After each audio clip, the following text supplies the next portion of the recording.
and then the judiciary. If a former president dies, the entire executive, the National Assembly usually will be joined together to bury him. Same thing to the judiciary. So why is it not possible that the federal government extend a hand of fellowship to the one that chairs or heads the National Assembly?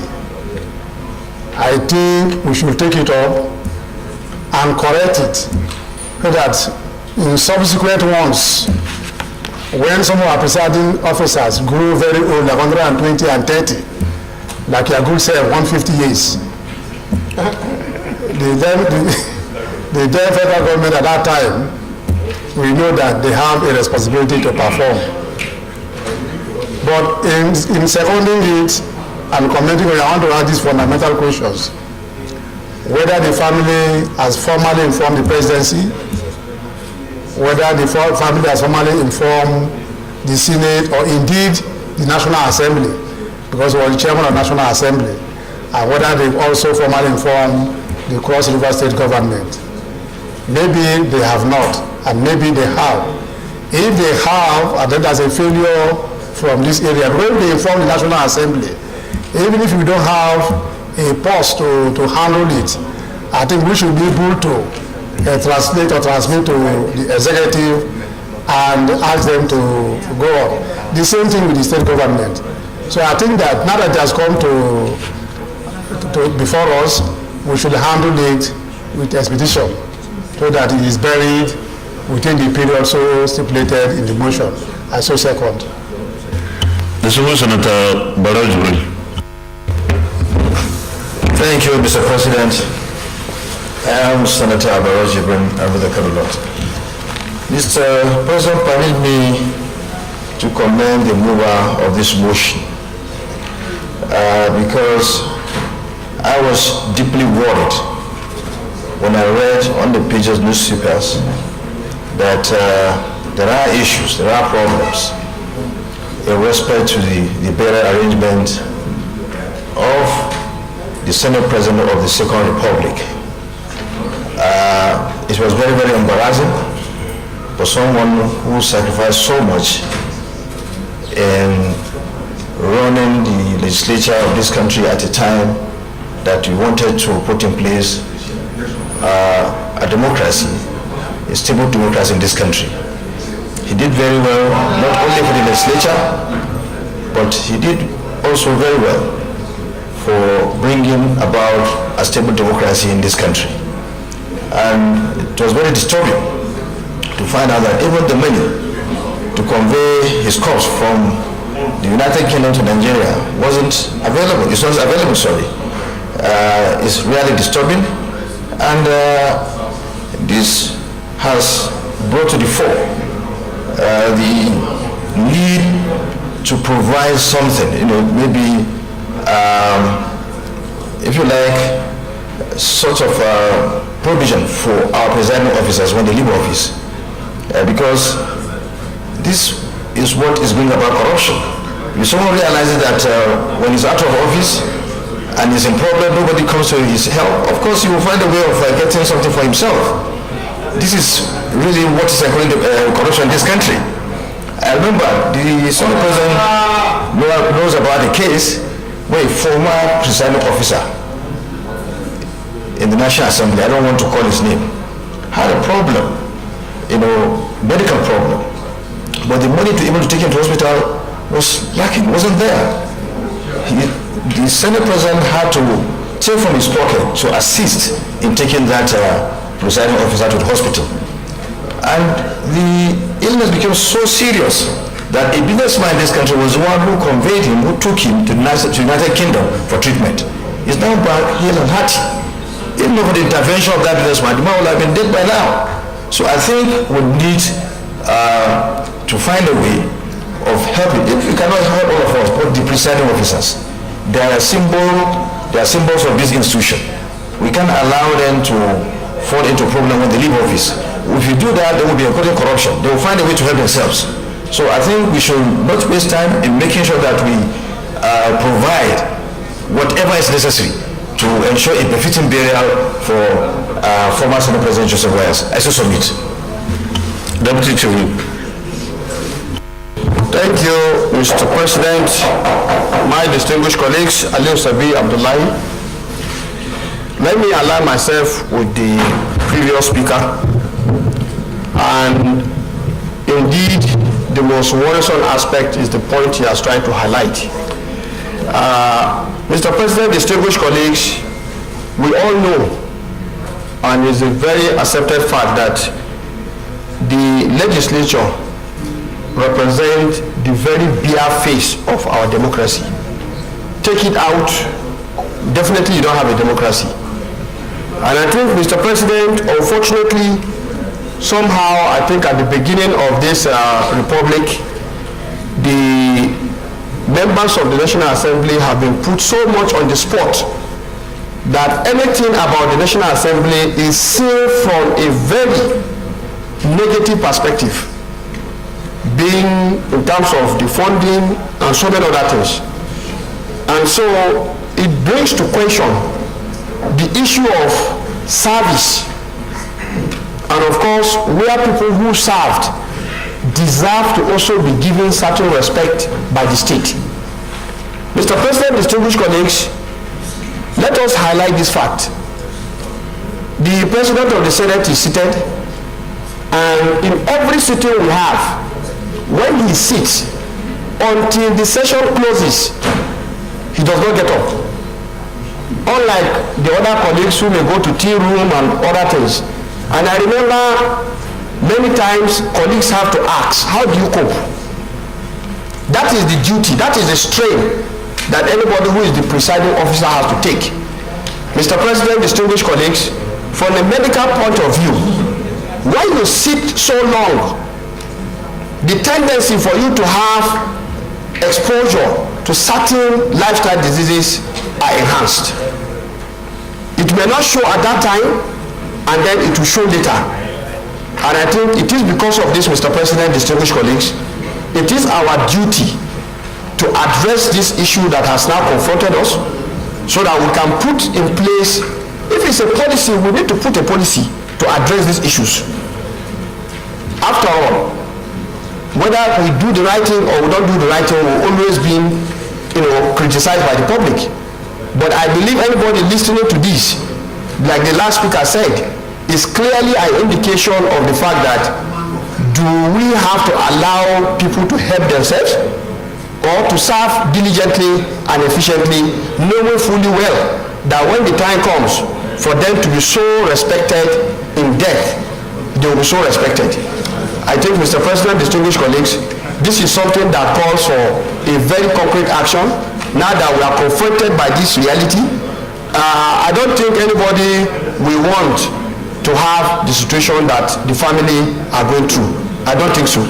So, Mr. President, distinguished colleagues, I allow myself with this, subject matter, and I think we need to go beyond that to put in place a measure.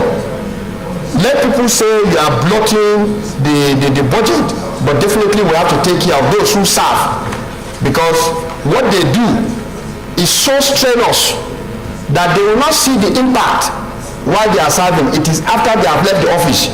So how do they take care of themselves? Mr. President, I so submit. Senator Uche Okunefe. Mr. President, my dear colleagues, my name is Senator Uche Okunefe, Senator representing Anambra Central. Mr. President, it's really very unfortunate that we're having this kind of conversation. Like the last speaker said, we have three arms of government: the executive, the legislature, and judiciary. And we are talking about the man that was the second president of the Senate in Nigeria. I know that he has been ill. He's been in London for almost 1 year. And today we are talking about how to bring him back to Nigeria to give him a befitting burial. In as much as we don't have such in Nigeria budgets, but we must take up this as a corporate social responsibility that the Senate must get involved. I think the Senate has to liaise with the government of Cross River State. I don't know whether this family has communicated officially to the Senate that they lost Senator Wires. If they have not, it is important we get official letter from them, also intimating us of their programs and activities for the burial of their loved father. Having said that, Mr. President, let us also know that Wires is coming from somewhere. He's not from Abuja. He came from Cross River. He has relations, he has children, he has other well-wishers. It is also important that we know that in as much as he was a former Senate president, he has other people that we should get involved in ensuring that they participate also in showing the responsibility of giving this very noble statesman a befitting burial. So partnering with the Cross River State government will be a very good idea. So it won't look as if Senate will become an interloper in such a huge burial of Senator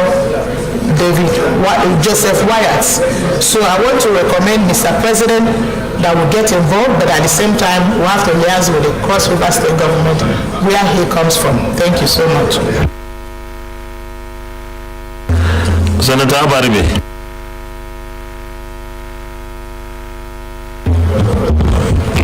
Thank you, Mr. President. My name is Abaribe, Abia South. I align myself with everything that has been said by the previous speakers, and I just want to make one comment. And that comment is that I find it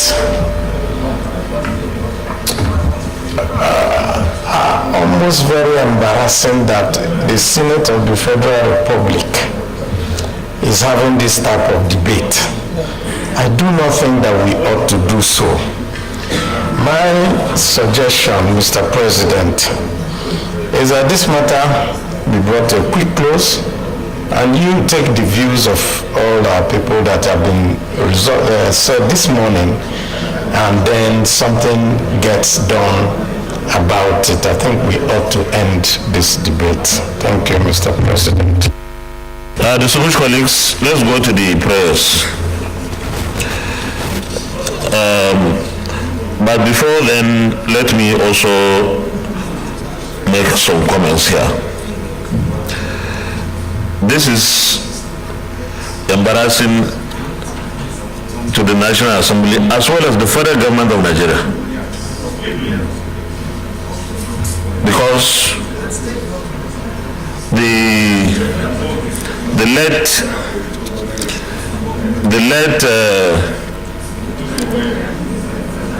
former Senate President Joseph Wires served as Senate President of the Second Republic, and he served with distinction.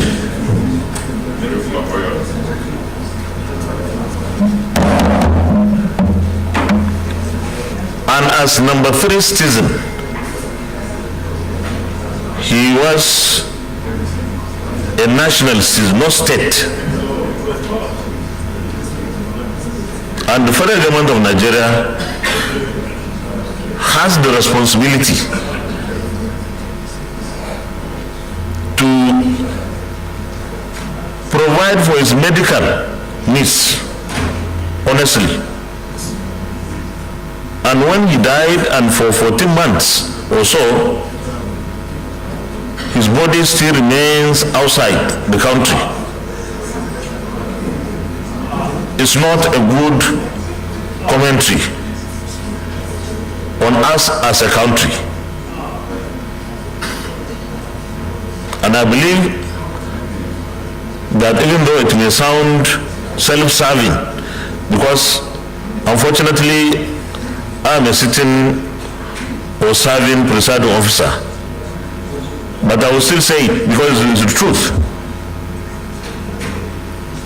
Why shouldn't the presiding officers of the National Assembly not have some medical support leave.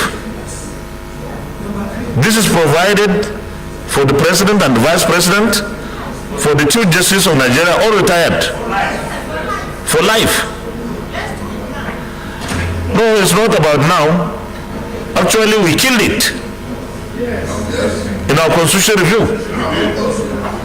We kill it ourselves. You know? How I wish I were not a presiding officer. Maybe I will make more noise about this, because it doesn't make sense that only this legislative arm of government, the one that is a symbol of democracy, should not have any support. So I believe it's for us to reflect, because nobody stopped us from doing it in the first place. We should look at it again when the time comes, probably in the 10th assembly. But what is happening today, I want to say, is our responsibility, is that of the federal government and the participation of the Cross River State. So I want to urge us, especially those who are coming into the 10th assembly, to reflect on this, because it's almost late for the 9th assembly. So with this, we go to the prayers, and there are only two prayers. Call on the federal government to, as a matter of urgency, take up the burial plans of Senator Joseph Wise and see to his burial before the end of April 2023. Why end of April?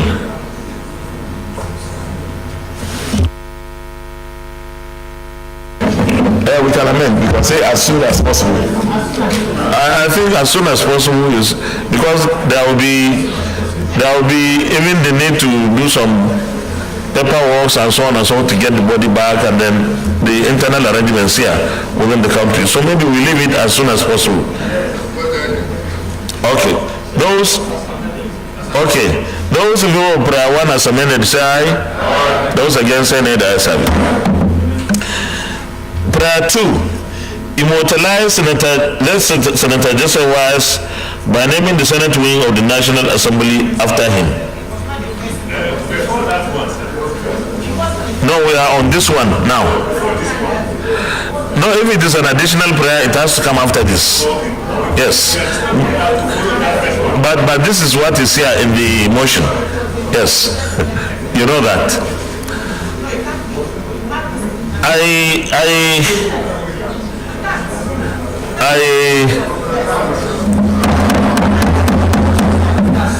Order, please. Distinguished colleagues, this is the second prayer. Immortalize Senator Joseph Wise by naming the Senate wing of the National Assembly after him.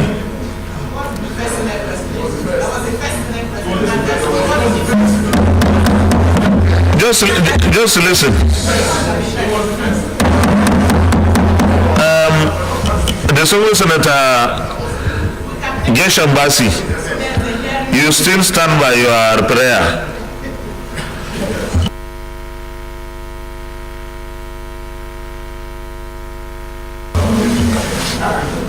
Okay, Senator Barojibrin. Sir, in as much that we are sympathetic to this motion, we need to be very careful about this motion. We need to look at who was the first Senate president. And then we have to look at, we need to really think more deeply about this, so that we don't make mistake. Okay, I don't want to, just hold on. In the 7th assembly, in the 7th Senate, I think there was an attempt to create a small committee that will be responsible for naming of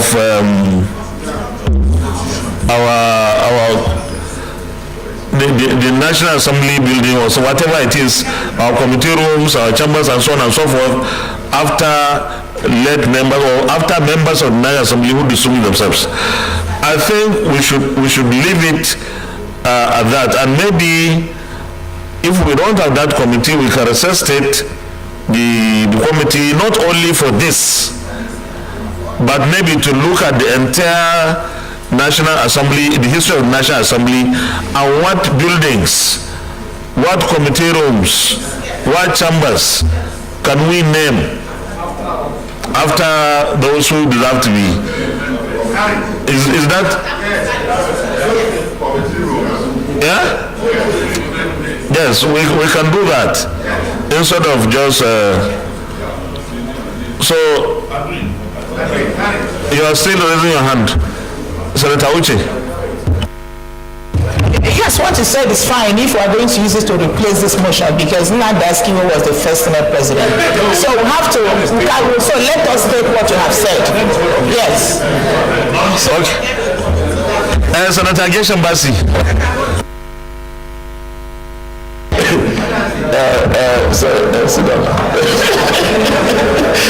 We just had this discussion.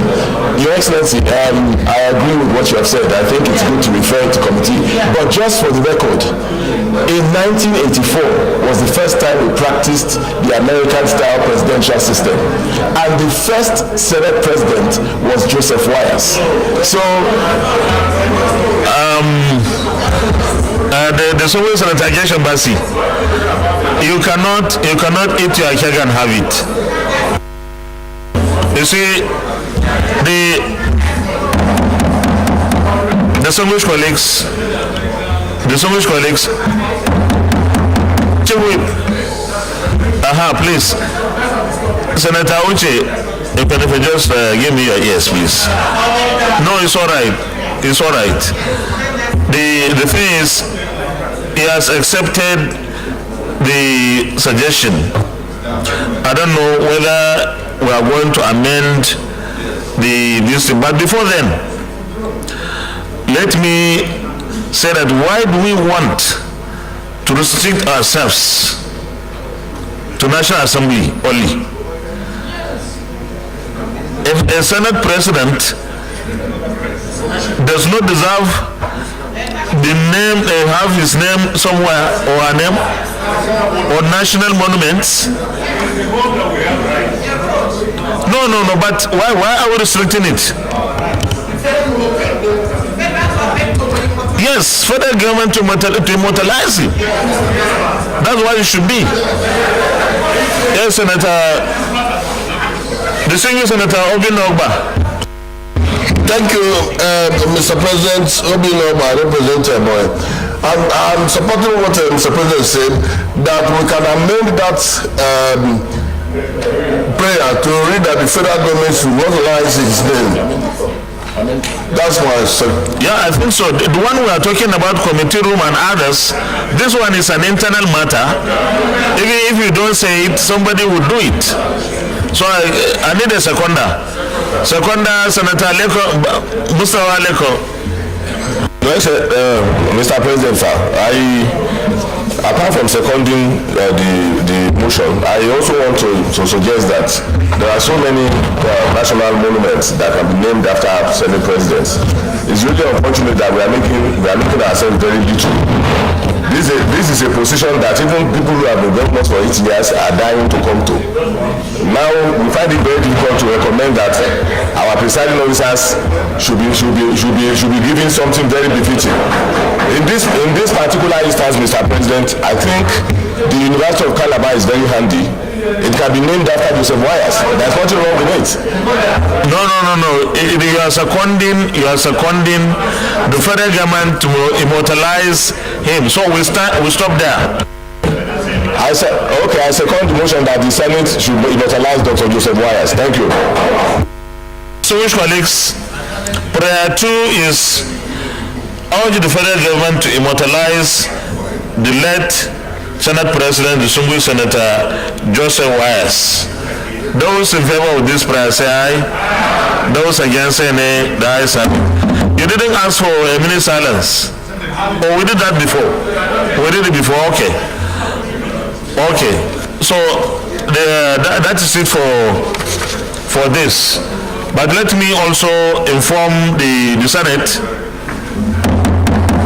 Let me also inform the Senate formally of the death of the wife of the Chief Whip, our friend, our brother, our colleague, distinguished Senator Oji Uzokalu. She died, I think, yesterday, and as one of our family, we should observe a minute silence, and of course, on behalf of the Senate, I've already condoled with the Chief Whip and the rest of the family, and we have written a letter to that effect on behalf of all of us. So we observe.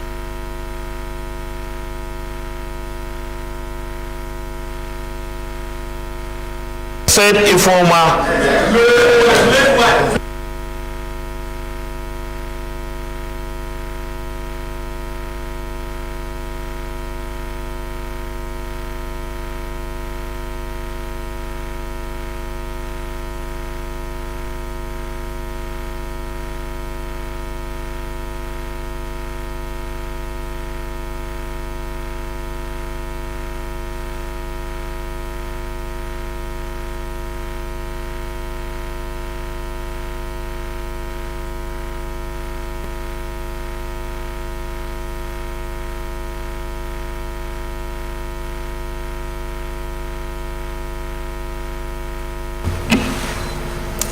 May the gentle soul of late Ifoma Oji Uzokalu, the late wife of the Chief Whip of the Senate, distinguished Senator Oji Uzokalu, rest in perfect peace. Amen.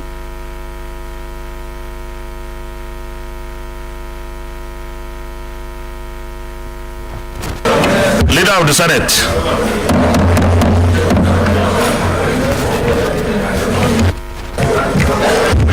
Mr. President, distinguished colleagues, Chief Whip, the chamber is a bit noisy.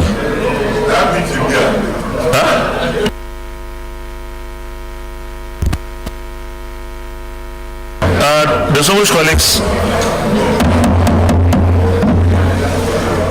Okay, leader, go on. Continue, leader.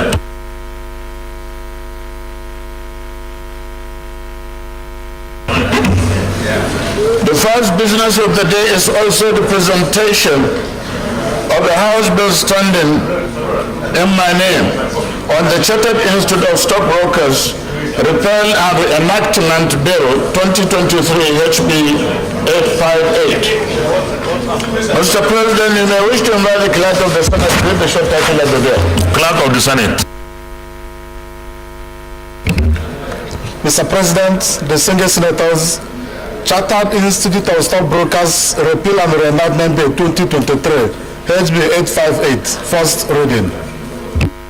Chartered Institute of Stockbrokers Repeal and Reenactment Bill 2023, HB 858, first reading taken. Leader of the Senate. President, distinguished colleagues, the second business of the day is the presentation of a House bill standing my name on the Evidence Act, Amendment Bill 2023, HB 2019. Mr. President, you may wish to invite the Clerk of the Senate to read the title of the bill. Clerk of the Senate. Mr. President, distinguished senators, Evidence Act Amendment Bill 2023, HB 2019, first reading. Evidence Act Amendment Bill 2023, HB 2019, first reading taken. Leader of the Senate. President, distinguished colleagues, the third business of the day is the presentation of the House bill standing in my name on the Federal College of Education and Idu Establishment Bill 2023, HB 2085. Mr. President, you may wish to invite the Clerk of the Senate to read the short title of the bill. Distinguished colleagues, the chamber is noisy. We can discuss in low tone, please.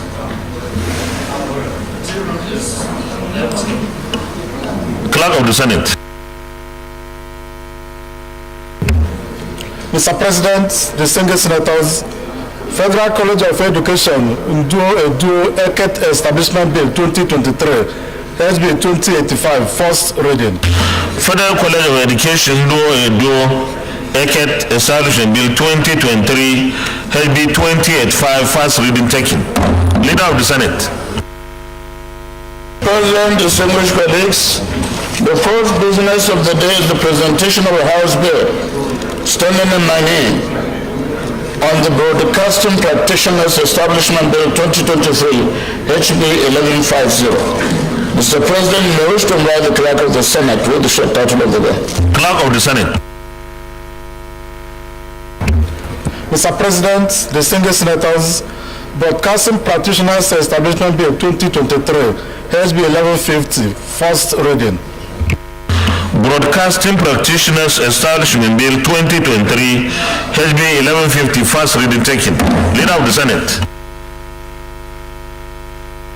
President, distinguished colleagues, the first business of the day is the presentation of the bill standing in the name of Senator Adetundi Olubimi Ayodeje on the Revenue Mobilization, Allocation and Fiscal Commission Act, Amendment Bill 2023, SB 1111. Mr. President, I wish to invite the Clerk of the Senate to read short title of the bill. Clerk of the Senate.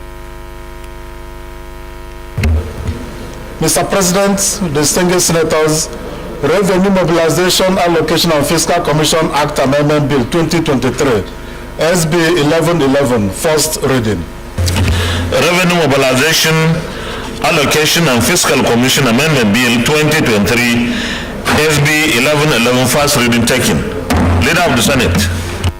Mr. President, distinguished colleagues, the first order of the day is a motion standing in my name on the recommittal of the following bills to the Committee of the Whole.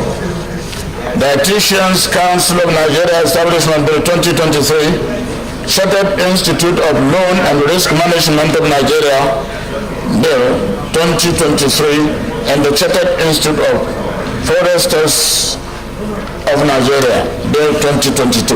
Mr. President, with your permission, I wish to move the motion. You may proceed.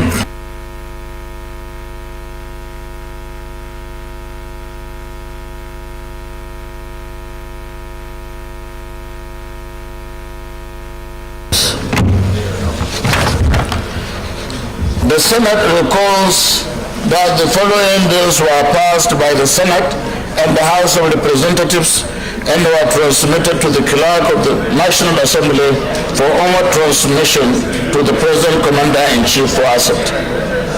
The bills are the Dietitians Council of Nigeria Establishment Bill 2023, the Chartered Institute of Loan and Risk Management of Nigeria Bill 2023, and Chartered Institute of Foresters of Nigeria Bill 2023.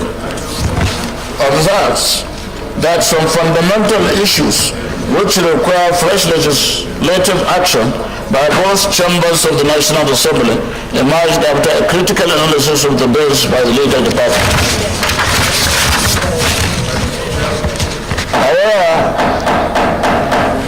Aware that a technical committee of the Senate and House of Representatives and the Directorate of Legal Services met and worked on the bills, relying on Order 1 subsection B and the Order 52 subsection 6 of Senate Standing Order 2022 as amended, accordingly resolves to resign its decision on the bills as passed and recommit same to the Committee of the Whole for reconsideration and passage.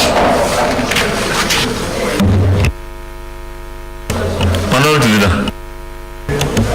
Thank you, Mr. President, and my distinguished colleagues. I rise to second the motion that these three bills be referred to the Committee of the Whole for consideration and passage. I so second. Any comments? Leader, we can go to the Committee of the Whole. President, distinguished colleagues, I move that the Senate resolve into the Committee of the Whole for the Senate to consider the bills. Minority Leader. Thank you, Mr. President. My distinguished colleagues. I so second. Distinguished colleagues, those in favor of the motion that the Senate resolves into committee of the whole to consider the reports, say aye. Those against, say nay. The ayes have it.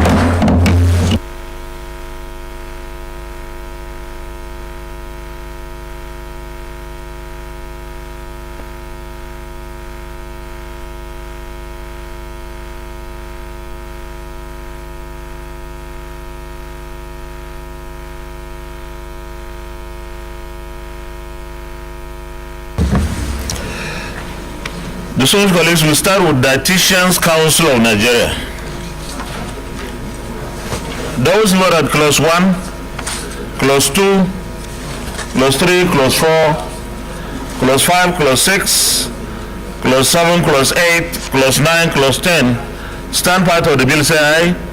Those against, say nay. The ayes have it. Clause 11 is on page 9. Publication of register and list of corrections. Those who are at clause 1, clause 11, clause 12, clause 13, clause 14, clause 15, clause 16, clause 17, clause 18, clause 19, clause 20, stand part of the bill, say aye. Those against, say nay. The ayes have it. Clause 21 is on page 17. Penalties for unprofessional conduct. Those who are at clause 21, 22, 23, 24, 25, 26, 27, 28, 29, 30, stand part of the bill, say aye. Those against, say nay. The ayes have it. What happened, DSP? You didn't have? You and the leader?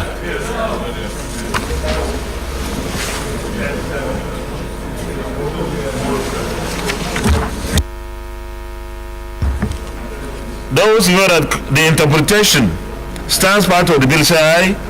Those against, say nay. The ayes have it. Those who are at the short title on page 24 stands part of the bill, say aye. Those against, say nay. The ayes have it. Those who are at the schedules 1 and 2 stand part of the bill, say aye. Those against, say nay. The ayes have it. Those who are at the explanatory memorandum on page 31 stands part of the bill, say aye. Those against, say nay. The ayes have it. Those who are at the long title stands part of the bill, say aye. Those against, say nay. The ayes have it. Secretariat, leader, I don't have. Oh, okay. It's all right. I thought you didn't have. The second report, Chartered Institute of Loan and Risk Management. Those who are at clause 1, clause 2, clause 3, clause 4, clause 5, clause 6, clause 7, clause 8, clause 9, and clause 10 stand part of the bill, say aye. Those against, say nay. The ayes have it. Clause 11 is on page 9. Those who are at clause 11, clause 12, clause 13, clause 14, clause 15, clause 16, clause 17, clause 18, clause 19, clause 20, and clause 21 stand part of the bill, say aye. Those against, say nay. The ayes have it. Those who are at the interpretation on page 19 stands part of the bill, say aye. Those against, say nay. The ayes have it. Those who are at the short title stands part of the bill, say aye. Those against, say nay. The ayes have it. Those who are at the schedules 1, 2, and 3 stand part of the bill, say aye. Those against, say nay. The ayes have it. Those who are at the explanatory memorandum on page 29 stands part of the bill, say aye. Those against, say nay. The ayes have it. Those who are at the long title stands part of the bill, say aye. Those against, say nay. The ayes have it. The last report, Chartered Institute of Foresters of Nigeria. Those who are at clause 1, clause 2, 3, 4, 5, 6, 7, 8, 9, and 10 stand part of the bill, say aye. Those against, say nay. The ayes have it. Clause 11 is on page, I don't know, no page. Clause 5. Clause 11 is on page 5. Those who are at clause 11, clause 12, 13, 14, 15, 16, 17, 18, 19, 20 stand part of the bill, say aye. Those against, say nay. The ayes have it. Clause 21 is on page 10, registration of members. Those who are at clause 21, 22, 23, 24, 25, 26, 27, 28, 29 stand part of the bill, say aye. Those against, say nay. The ayes have it. Those who are at the interpretation On page 17, stands part of the bill say aye. Those against say nay, the ayes have it. Those who are at the short title, stands part of the bill say aye. Those against say nay, the ayes have it. Those who are at the schedules 1, 2, and 3, stand part of the bill say aye. Those against say nay, the ayes have it. Those who are at the long title, stand part of the bill say aye. Those against say nay, the ayes have it. Leader of the Senate, plenary. Mr. President, distinguished colleagues, I move that the Senate debate to plenary for the chair to report progress. I so move.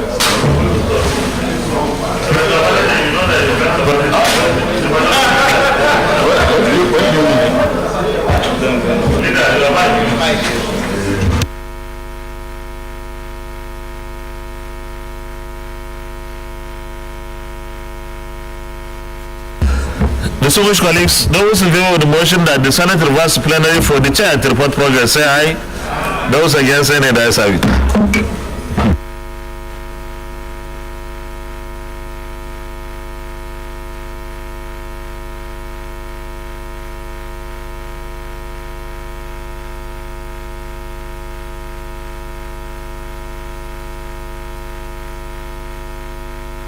Please, distinguished colleagues, those standing, please.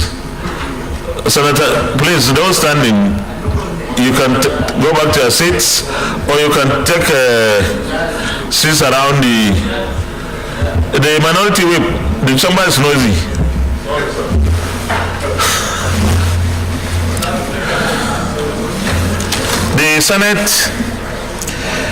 The Senate in the Committee of the Whole considered the Dietitians Council of Nigeria Establishment Bill 2023 and approved as follows.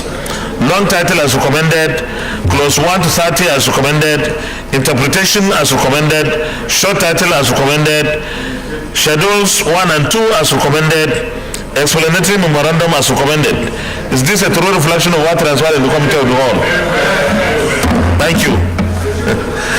The Senate in the Committee of the Whole also considered the Chartered Institute of Loan and Risk Management of Nigeria Bill 2023 and approved as follows. Long title as recommended, clause 1 to 21 as recommended, interpretation as recommended, short title as recommended, schedules as recommended, explanatory memorandum as recommended. Is this a true reflection of what transpired in the Committee of the Whole?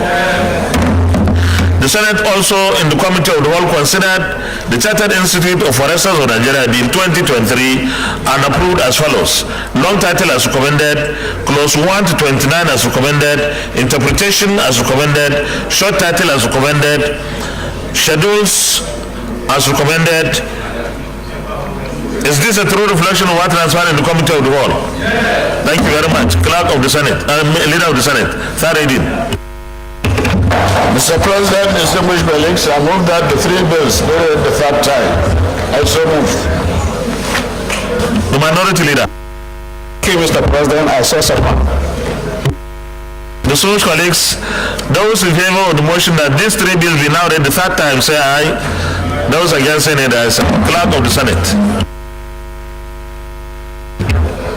Mr. President, distinguished senators, a bill for an act to establish the Dietitians Council of Nigeria to regulate the profession of dietitians and nutritionists and for related matters 2023, third reading. Mr. President, distinguished senators, a bill for an act to establish the Chartered Institute of Loan and Risk Management of Nigeria to provide for the control of its membership and promote the practice of risk management in Nigeria and for related matters 2023, third reading. Mr. President, distinguished senators, a bill for an act to establish the Nigerian Institute of Chartered Foresters and for related matters 2023, third reading. Distinguished colleagues, a bill for an act to establish the Dietitian Council of Nigeria to regulate the profession of dietitians and nutritionists and for related matters 2023 third reading taken, and this bill is passed. A bill for an act to establish the Chartered Institute of Loan and Risk Management of Nigeria to provide for the control of its membership and promote the practice of risk management in Nigeria and for related matters 2023 third reading taken, and this bill is also passed. a bill for an act to establish the Nigerian Institute of Chartered Foresters and for related matters 2023, third reading taken, and this bill is also passed. Leader of the Senate. President, distinguished colleagues,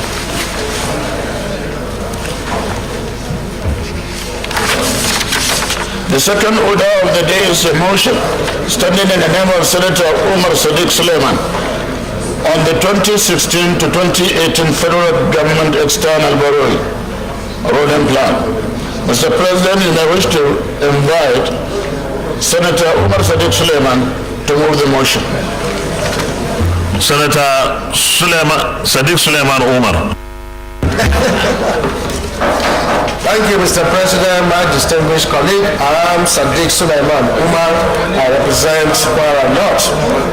Mr. President, I rise to move that the rescission of the 2016-2018 federal government external borrowing rolling plan. I so move, sir.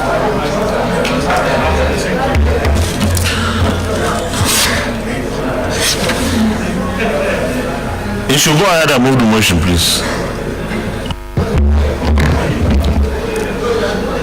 The Senate knows that 2016 to 2018 federal government external borrowing rolling plan was approved by this Senate and the House of Representatives on March 5th, 2020 and 2nd June 2020 respectively.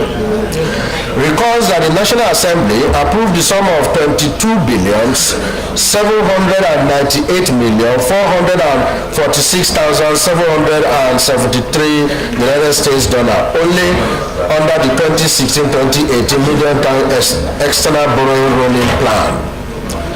Aware of the communication from the Federal Ministry of Finance requesting approval of the modifications to the financing proposal for the Nigeria Railway Modernization Project, that is Kaduna to Kano segment. Occasioned by the COVID-19 pandemic, whereof China Exim Bank withdrew its support to finance the project.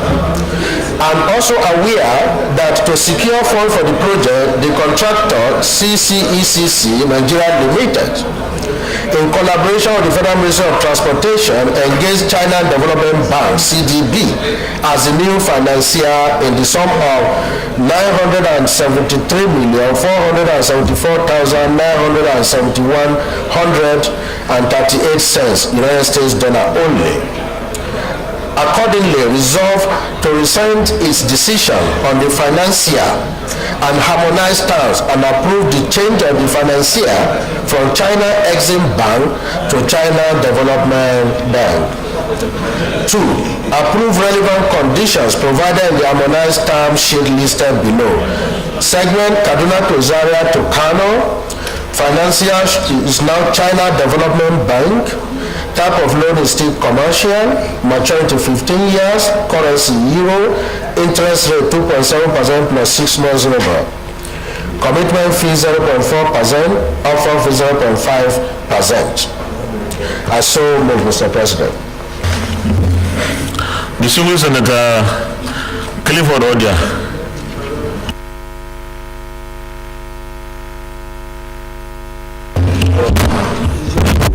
Thank you, Mr. President. I'm Senator Clifford Odia, representing the group people of Edo Central Central District. I rise to second the motion, ably moved by my colleague, Senator Sadiq Suleiman Usman, that the Senate do approve this change in the borrowing plan. I so second. Sorry? Senator Uchela, you are...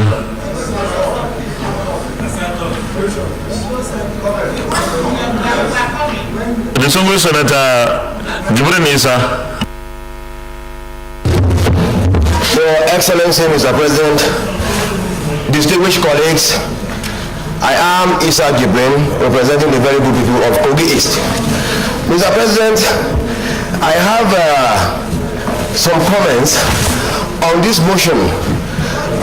First, I want to believe that the way and manner this motion is couched is so sketchy for any informed decision to be taken.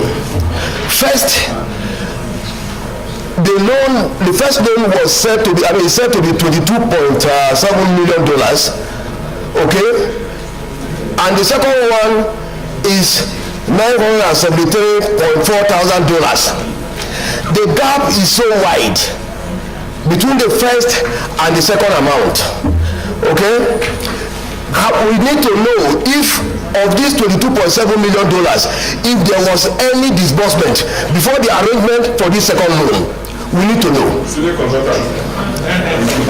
We need to know.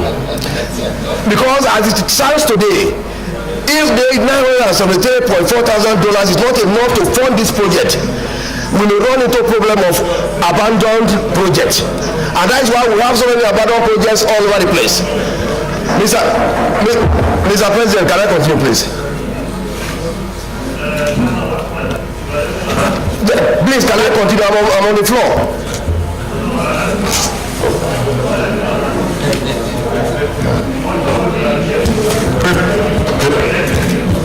Yeah, thank you very much, Mr. President.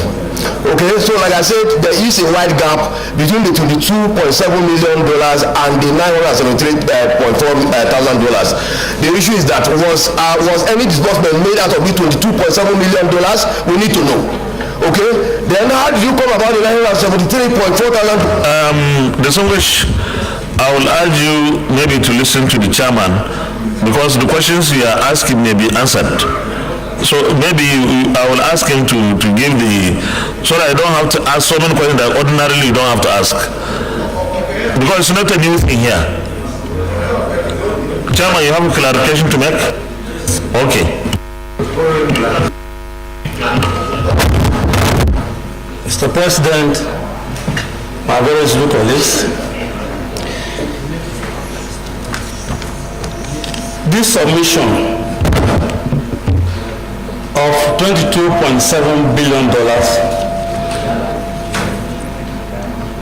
was in respect of so many, about 4 or 5 projects under the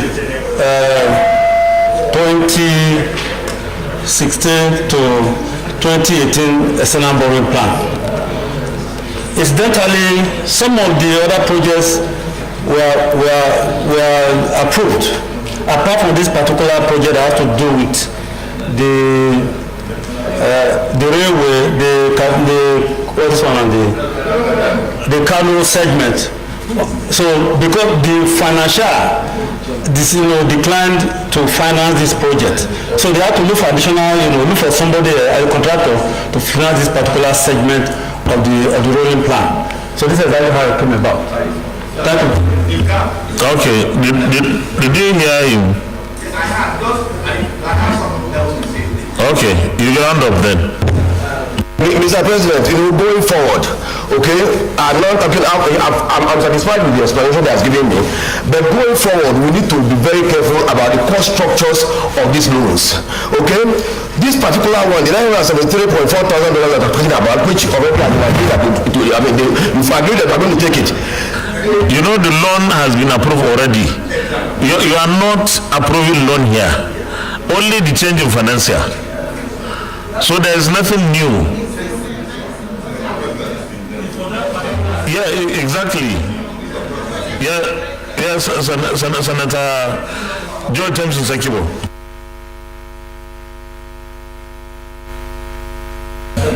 Your Excellency, my distinguished colleagues, I'm Senator George Thompson Sekibo. Justice of the peace. Mr. President, ordinarily, I will not go against a motion or an approval that was given before, even though it was given before the life of this Senate. So this Senate did not know when this was approved. Now, I was thinking that when we come to this point, maybe Mr. President may honestly invite us to go into a closed door to explain to us. I mean, it's a simple thing, but the way it is there is very stressful. Again, maybe it would have been much more better if the mover of the motion had said that out of this money, this was for that purpose those ones have been spent, and this is the outstanding. It would have been much more easier for us, but since we came in, all of us are just contemplating on it. We are that is it has been approved. Approved by who?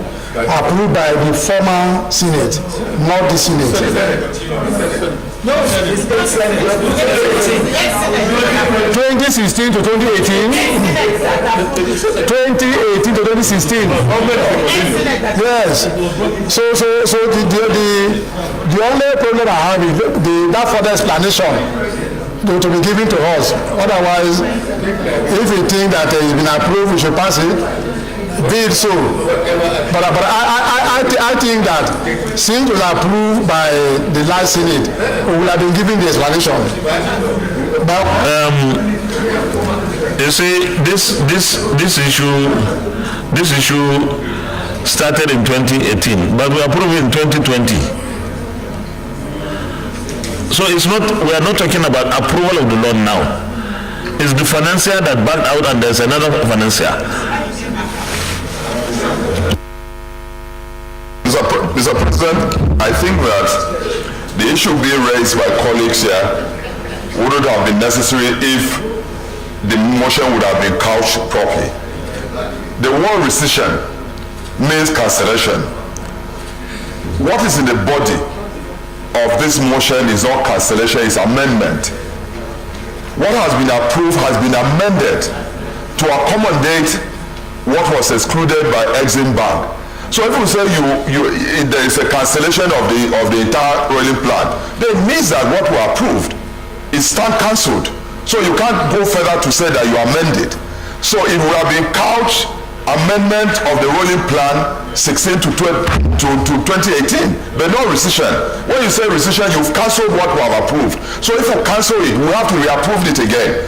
Now you are amending it so that you can include what was excluded by Exim Bank and now accepted by Development Bank.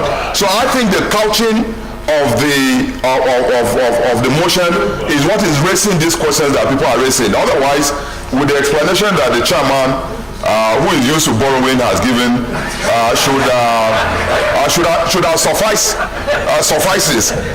So I would suggest, Mr. President, the English Dr. Susan, what did you say?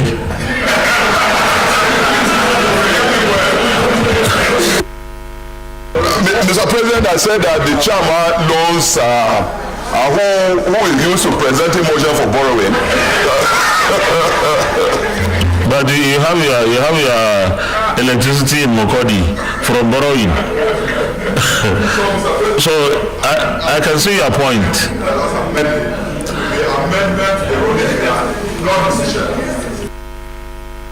Mohammed Adamalero. Thank you, Mr. President.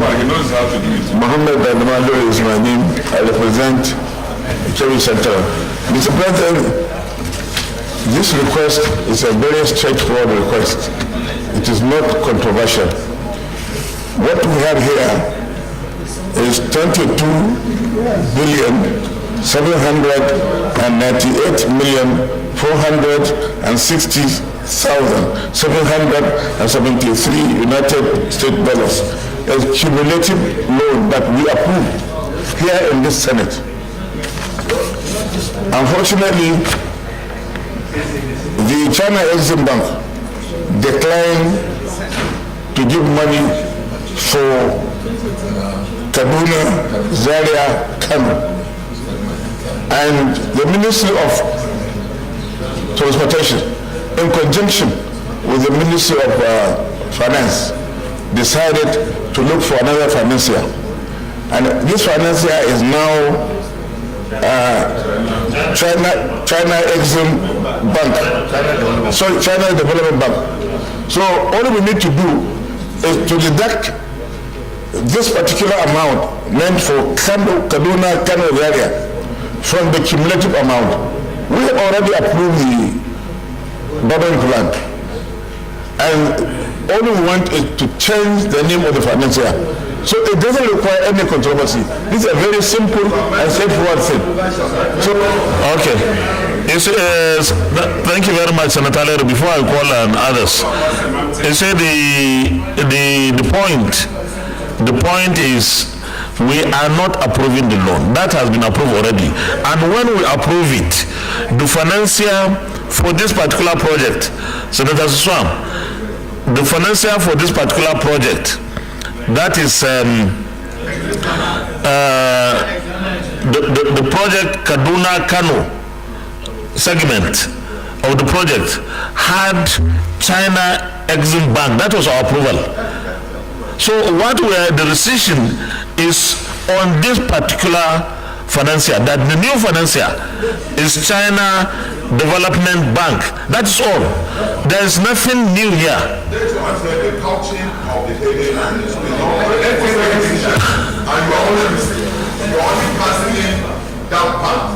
What it is here is that the decision of 2016 to 2018 rolling plan. No. I don't think that's the sponsor of the motion. Is that what you meant? Okay. Just listen. We can arrange it if that's the problem. Senator Abdullahi. Like you said, Mr. President, this is like also Senator Ali said. I also understand what Senator Susan was talking about. This is a very simple issue. All we need to do is to amend the motion title. Amendment of the 2016 to 2018 federal government external borrowing plan. External borrowing plan by substituting China Exim Bank with the China Development Bank in respect of the Kaduna to Kano railway project. That's all. Okay. The Supreme Senator Sadiq Suleiman Omar, are you comfortable with that? Okay. So we will need, but let me take, before I take Senator Mohammed Hassan, Ibrahim Hassan, let me ask for a seconder to the amendment being proposed. Do we have a seconder? Yes. The Supreme Senator Bello Mandia, Katsina South. Thank you, Mr. President. My name is Senator Bello Mandia, I represent Katsina South. I rise to second the motion as moved. Thank you. You are protected as moved by Senator Abdullahi. The Distinguished colleagues, before further this thing, now we have amended the title of the motion. No, you don't need to do the content. Okay, status mutandis.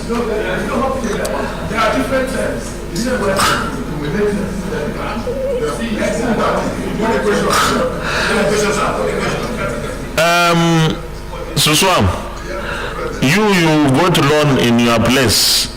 You have your power. Well, listen, please allow the road in Kaduna, Kano now.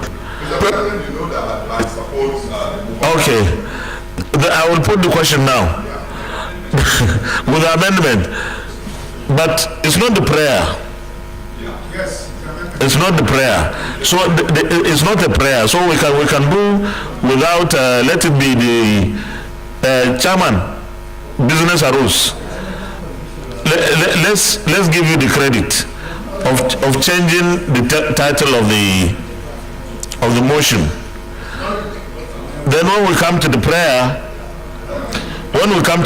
we reflect exactly what we have done, what we have amended, and that will be given to Senator Abdullahi and seconded by who seconded?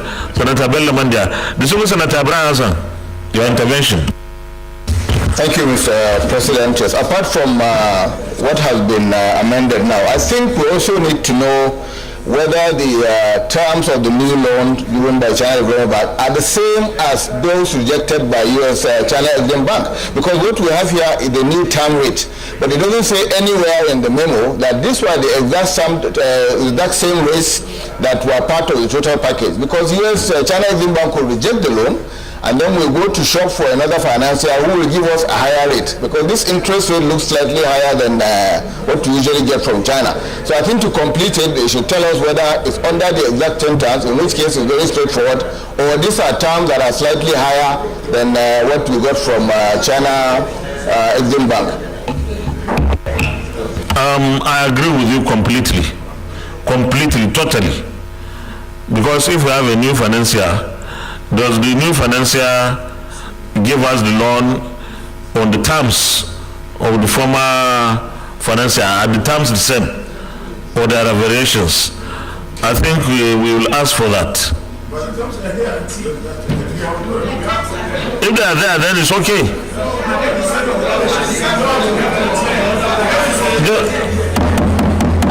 Please, one person at a time. There's no way I can hear from different.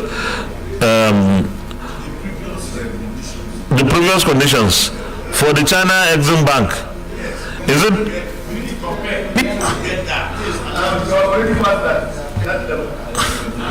I think since they have given the new term, just listen. If they have given their terms, we don't have to compare. Are we satisfied with terms they have given? Because that's the essence, not to compare. No. They are here. The terms are here. If we are satisfied, it's okay. Yes. Mr. President, the original basket of loans is designated in dollar. If you look at the term, this is designated in euro. It's a different currency altogether. Huh? No, we're talking of a total basket of $22 billion. And then, if you look at the terms here, the currency is euro. It's completely different currency. The Senator, the Deputy Chief Whip. Thank you, Mr. President, distinguished colleagues. Ali Sabi Abdullahi, Major North. Mr. President, I think we need to understand something. If we look at the second paragraph of the motion, it's giving us a figure in billion. And the project segment that we're talking about is the one that is 900 and something million. Let's not, it's like as if the previous speaker was alluding to a situation where this was the amount before and now this is the new amount. No, the total figure is the 22 billion. Why this particular, this particular component that we're talking about, the 973, that is the component of the project. So, and I think what is important is that we know what the total sum is and the terms and conditions are as stated. And so, for me, Mr. President, distinguished colleagues, what we are rescinding is the approval we've given before. I'm coming. The approval we have given before, where we indicated this is the financial, and we are now saying we want to now the same amount of money. No, distinguished, let me guide this debate once again. We are not approving anything new except the financier. And Senator Ibrahim Hassan had raised an issue. What are the terms? The terms are here. Are we satisfied with these terms? If we are, we approve. If we don't, then we don't approve it. Because it's not approving the loan, the terms. Because we have a new financier. All that we are approving is the new financier from China Exim Bank to China Development Bank. And the terms of the new financier are here. So we look at the terms. If we think they are favorable, we approve. If we think they are not, then we withhold approval. So I don't think this is a difficult thing. Please, I will put the question.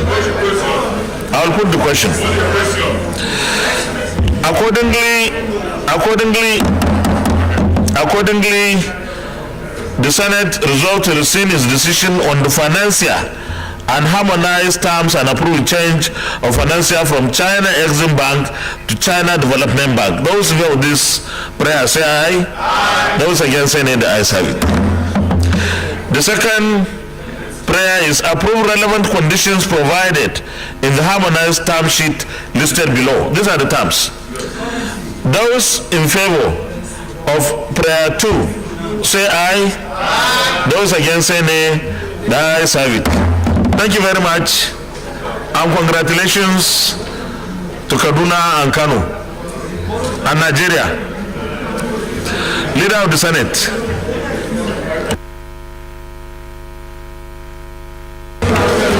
Leader of the Senate.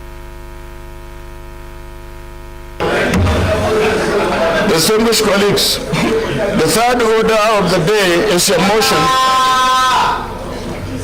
Is a motion standing in the name of distinguished Senator Obi Omo Agege, the DSP, and the 49 others on the passage of the Constitution, Fifth Alteration Bill, number 47, Establishment of the State Security Council 2023. Mr. President, I wish to invite Senator Obi Omo Agege to move the motion. The DSP.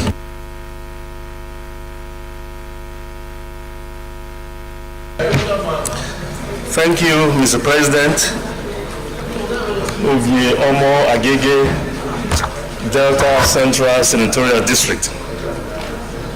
Mr. President, I rise as the chairman of the Constitutional Review Committee and on behalf of 29 other members of the committee who are co-sponsors whose names appear on the motion paper to move for the passage of the Constitution Fifth Alteration Bill number 47, Establishment of State Security Council 2023. Mr. President, recall that on Tuesday, the 24th day of January 2023, the clerk to the National Assembly was directed to transmit 35 constitutional alteration bills that have met the requirement of Section 9, Subsection 2 of the Constitution to Mr. President for his assent. Also recall, Mr. President, that the Houses of Assembly of Gombe, Jigawa, Kebbi, Kwara, Oyo, Plateau, Sokoto, Taraba, and Zamfara states, who were yet to forward their resolutions at that time, were urged to do so in compliance with constitutional requirements. Aware, Mr. President, that now Oyo and Zamfara State House of Assembly have accordingly forwarded their resolutions. Convinced, Mr. President, that with the approval of Oyo and Zamfara State House of Assembly, the Constitution Fifth Alteration Bill number 47, Establishment of State Security Council, has met the provisions of Section 9, Subsection 2 of the Constitution for passage. Accordingly, Mr. President, the Senate is called upon to resolve that the Senate do direct the clerk of the National Assembly to transmit the bill to Mr. President for his assent in line with the provisions of the Acts Authentication Act. Mr. President, I so move. I need someone to second it. Distinguished Senator Geshan Bassi. Thank you, Mr. President. Geshan Bassi, Cross River South. Mr. President, I rise to second the motion ably moved by the Deputy Senate President and Chairman of the Constitution Amendment Committee. I so second. Any comments? Then we go to the prayer. Accordingly, resolve to direct the clerk to the National Assembly to transmit the bill to Mr. President for his assent in line with the provisions of the Acts Authentication Act. Those in favor of this only prayer say aye. Those against any, the ayes have it. But I want to join the DSP to also urge Mr. President for his assent, and we are still working on the 19 bills that have not been assented to see how much of them we can find common grounds without compromising on the essence of those bills for Mr. President to assent some of them or all of them where possible. Thank you very much, DSP. Leader of the Senate. Mr. President, distinguished colleagues, the first order of the day is the presentation and consideration of the Conference Committee report on the control of the preparation of arms and the Light Weapons Commission Establishment Bill 2023. Distinguished senators will recall that the Senate and the House passed different versions of the Control of Preparation of Arms and Light Weapons Commission Establishment Bill 2023. The Conference Committee of both Houses have met and harmonized the differences in accordance with the Senate Standing Order 87. Mr. President, you may wish to invite distinguished Senator Utazi Chukwuka to move the motion for the Senate to consider the conference report. Distinguished Senator Chukwuka Godfrey Utazi, Enugu North. Thank you, Mr. President.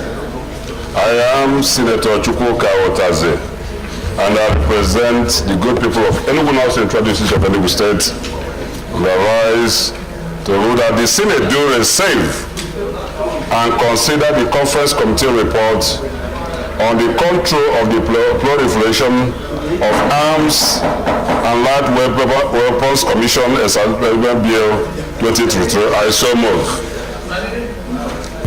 I need a seconder. It's a report to Senator Mohamed Adamaleru. Thank you, Mr. President. Mohamed Adamaleru is my name. I represent Kebbi Central. Mr. President, I rise to second the motion heavily moved by Senator Chuka Utazi, Senator representing Enugu West, Enugu North. Thank you very much, Your Excellency. Distinguished colleagues, those in favor of the motion that the Senate do receive and consider the Conference Committee report on the control of the proliferation of arms and light weapons commission, say aye. Those against, say nay. The ayes have it. Minority Whip, you may lead the report, please.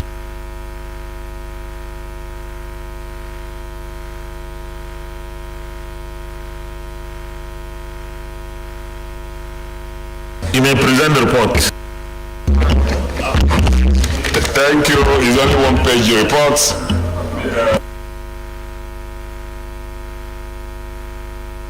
Report of the Conference Committee on a bill for an act to establish the National Center for the Coordination and Control of the Proliferation of Small Arms and Light Weapons in Nigeria and for related matters 2023. The House of Representatives at plenary passed the bill.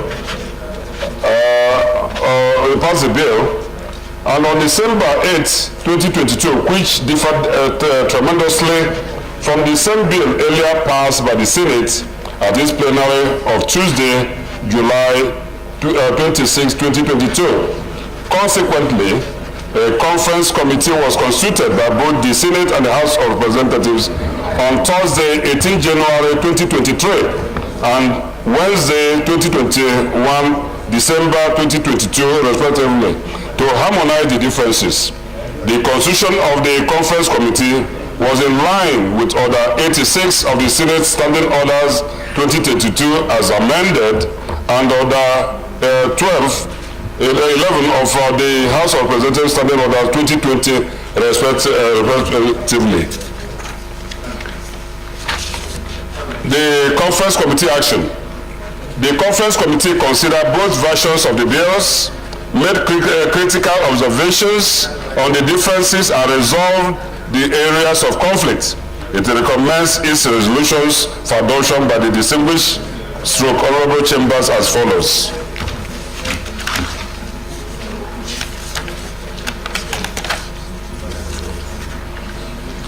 Conclusion. On behalf of members of the Conference Committee, we wish to thank the Senate and the House of Representatives for the opportunity given us to resolve the areas of differences in this very important bill and recommend its expeditious adoption by this distinguished honorable chamber We so move. Thank you so much.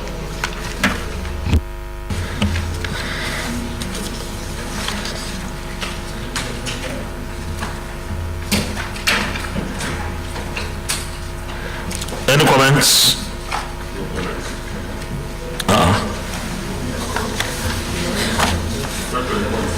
Those in favor that the Senate do approve the conference committee report on the control of the proliferation of arms and light weapons commission established in Bill 2023, say aye.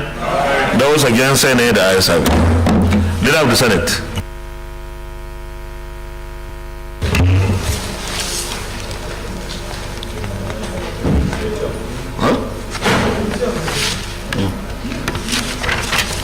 Mr. President, no, it's a conference committee.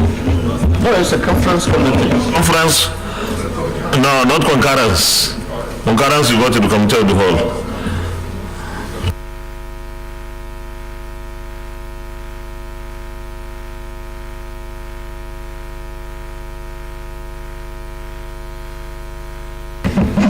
Distinguished colleagues, the fifth order of the day is the presentation and consideration of the Conference Committee report on Nigerian Peace Corps Establishment Bill 2023.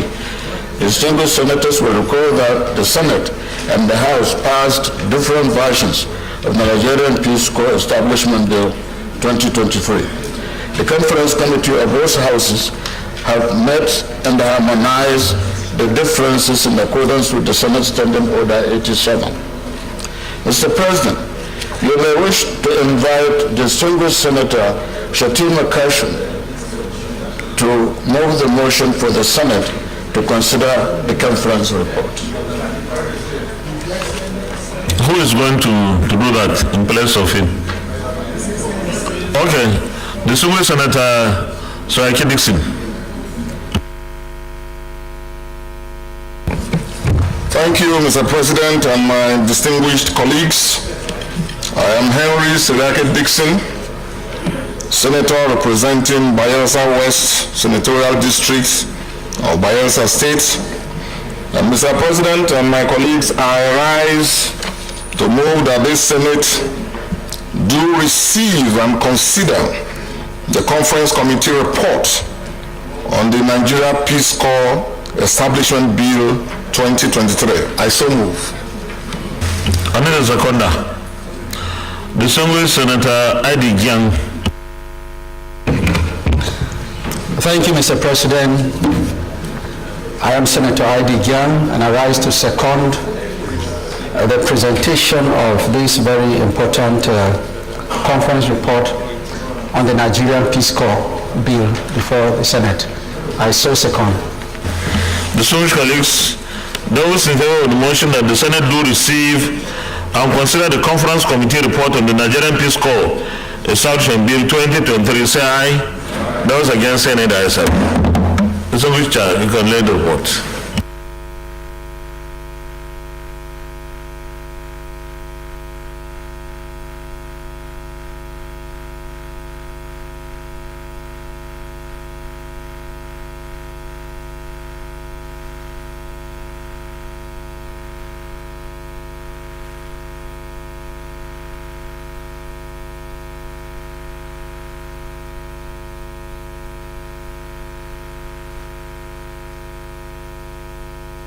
Present report.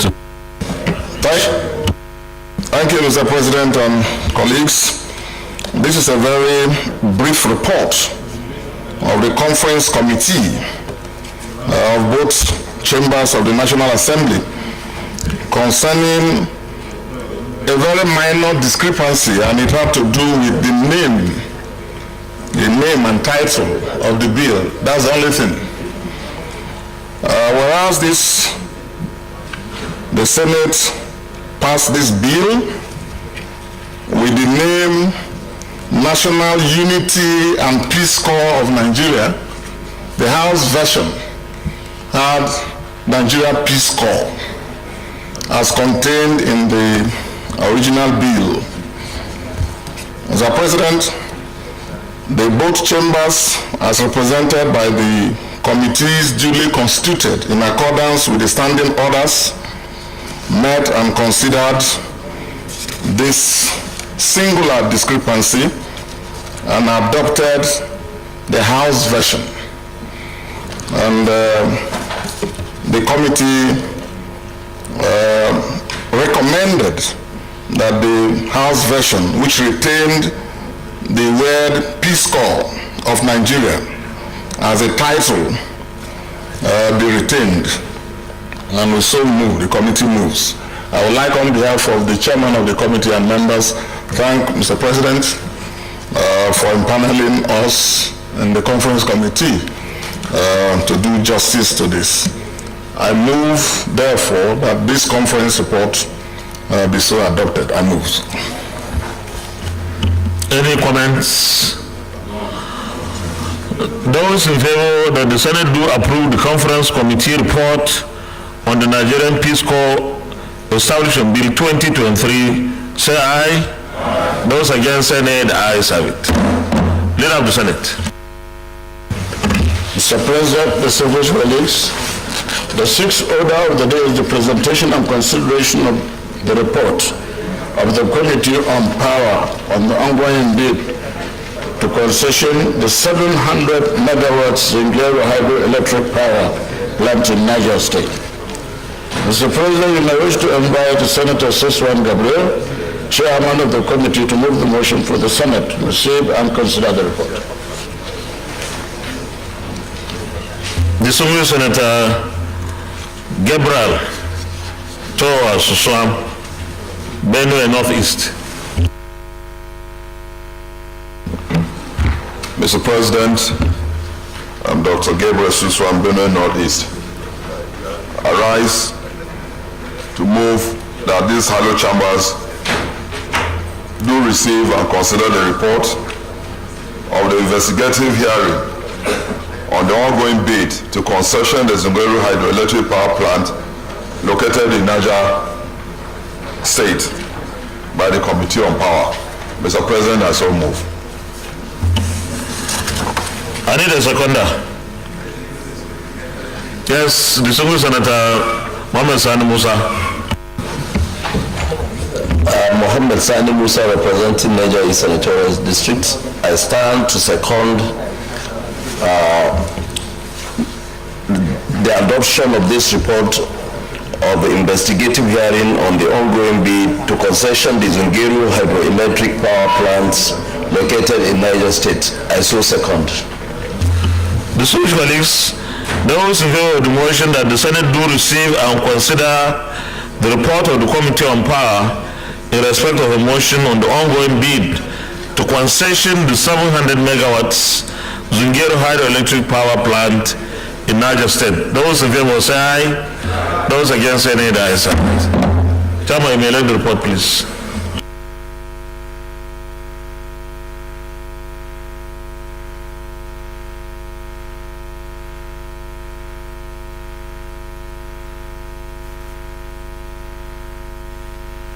You know, to investigate Zungeru is not easy.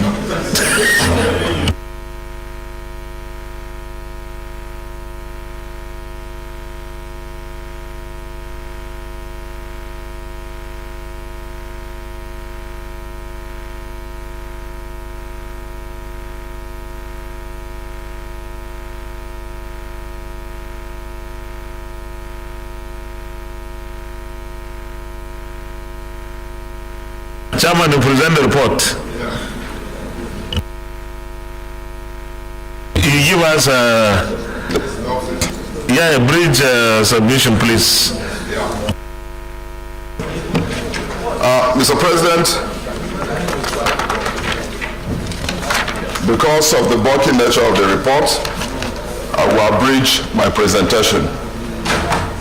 The Senate at the plenary sitting of Wednesday, 23rd November 2022, considered a motion entitled Ongoing Bid to Concession the 700 megawatts Zungeru hydroelectric power plant in Niger State, sponsored by the Chairman Senate Committee on Power, my good self, as co-sponsored by Senator Yahya Abdullahi Kebbi Nord, former leader.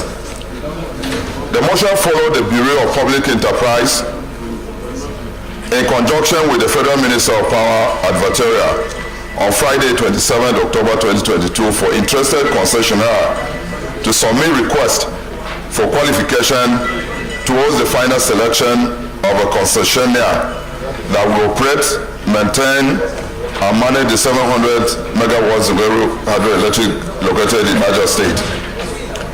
The Senate, being sensitive to concern expressed from different quarters regarding the proposed concession and coupled with the desire to avert a repeat of Nigerian recent experience with the privatization of power assets, and after extensive debates on the motion, resolve amongst others to: 1. Mandate the Senate Committee on Power to investigate the circumstances and conditions under which 700 megawatts Zungeru hydroelectric power plant is being concessioned, particularly as it relates to the utilization of annual budgetary allocation made to the project, completion level of the project, the management of external loans from the Chinese Exim Bank, which are tied to the project, the fate of unsettled host communities where the project is sited, the adequacy otherwise of selection criteria for the concessionaire, and to generally establish whether the proposed concession of the Zungeru power plant is an exercise that would ensure that government get the desired value for funds expended on this project, and report back to the Senate within 2 weeks. The resolutions of the Senate will refer to the Senate Committee on Power via referral letter NAS 9SR 93 and 29 November 2022 to conduct investigative hearing and to report recommendations. Mr. President, I will go straight to the observation because you were present. You actually gave the opening remark on the day that the investigative public hearing was opened. So colleagues who have the report will just go straight to the observation so that we don't page 23. We'll go straight to page 23 to the observation. Mr. President, in view of the foregoing, the committee observed the following: that by virtue of Section 62, Section 88, Section 98 of the 1999 Constitution of the Federal Republic of Nigeria, as well as Section 4 and 7 of the Legislative Houses, Powers and Privileges Act, the National Assembly has the power to conduct investigative hearing into the ongoing bid to concession the Zungeru hydroelectric power plant located in Niger State. That concerted effort has been made by the Federal Minister of Power, the Bureau of Public Enterprises, the Infrastructure Concession Regulatory Commission, and other stakeholders to concession the Zungeru hydroelectric power plant to comply with the requirement of the ICRC Act. Nevertheless, all stakeholders are unanimous that there are outstanding issues to be resolved to ensure successful completion of the concession process. In the proposed concession of the Zungeru hydroelectric power plant, the BP is executing an operation and maintenance concession arrangement, O&M, under the regulatory oversight of the Infrastructure Concession Regulatory Commission, while the Federal Minister of Finance, Budget and National Planning is the representative of the federal government and custodian of the financing agreement. The Federal Minister of Power is the owner of the power plant on behalf of the federal government and donated the POA to the BPA, that is power of attorney. The Federal Minister of Power Resources is in charge of the hydrology of the asset.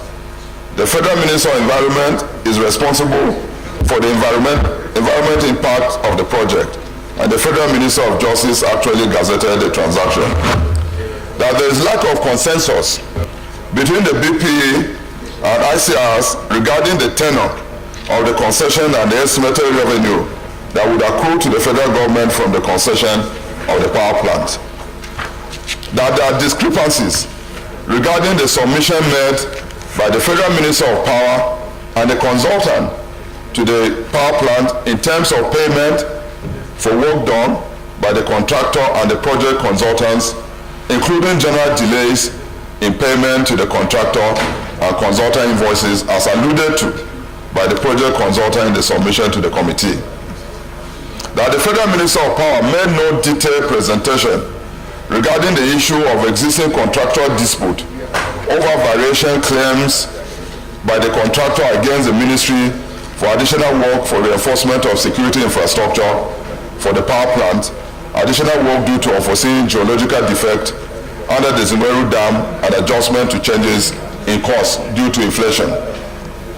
Now there is misalignment in terms of the duration of the contract for project consultant and professional responsibility of the consultant since the project consultancy contract expired 28 December 2022, while his professional responsibility is expected to end not earlier than the end of the defect reliability period of 30 April 2024. Defect reliability period, Mr. President, means that it is a period within which the plant will be tested and satisfied that we are generating 700 megawatts of power. I will come to that to explain more on that as we conclude. Although the BP has expressed commitment to concession the power plant only after it has been completed, tested, commissioned, and the calendar adopted by the BP for the power plant concession put the end of the concession process at first quarter of March 2023. While the project completion date has now been reviewed to 23rd June 2023, not excluding the defect liability period that will terminate 30th of April 2024. Invited stakeholders justified the ongoing concession of the plant on the basis of the performance of the Shiroro, Jeba, and Kanji hydro power plants concession done in 2013, which show full recovery in terms of generating capacity. Revenue projection arising from the concession of the power plant project is based on the assumption that the concessionaire will generate 700 megawatts from the plant and same will be evacuated, sold to consumers. Mr. President, the finding of the committee, the Zungeru hydroelectric power plant is a 700 megawatt hydroelectric power plant located in Rafi local government area of Niger State, approximately 20 kilometers northeast of Zungeru, 25 kilometers southeast of Tegina, 43 kilometers northeast of Mina, and 77 kilometers downstream of the Shiroro hydroelectric power plant. The power plant is designed to generate and inject 2,630 gigawatt hour energy to the national grid upon completion. In November 2012, contract for the award of engineering procurement contract, I can skip that, so much details. Now, page 27, contract for the consultancy service for the project management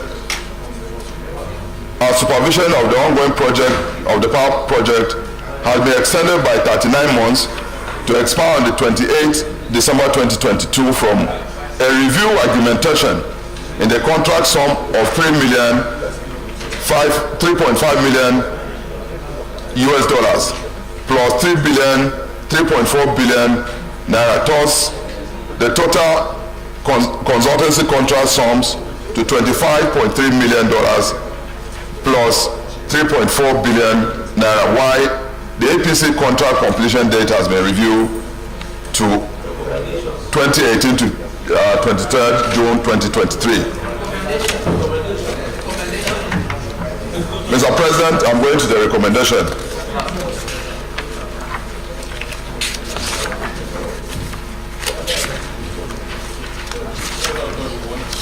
Recommendation, Mr. President. Arising from the presentation made by the stakeholders to the concession of the power plant located in Niger State vis-a-vis the committee mandate as indicated in the Senate referral, the committee hereby submit the following recommendations.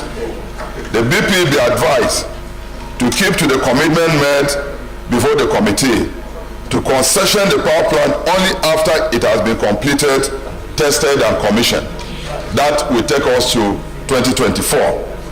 And accordingly, a new timetable for the concession process be adopted by the BPE to allow time for the actualization of key contractual milestones that are critical to the success of the proposed concession and also make room for full compliance with the EPC contract between the Federal Minister of Power and the contractor.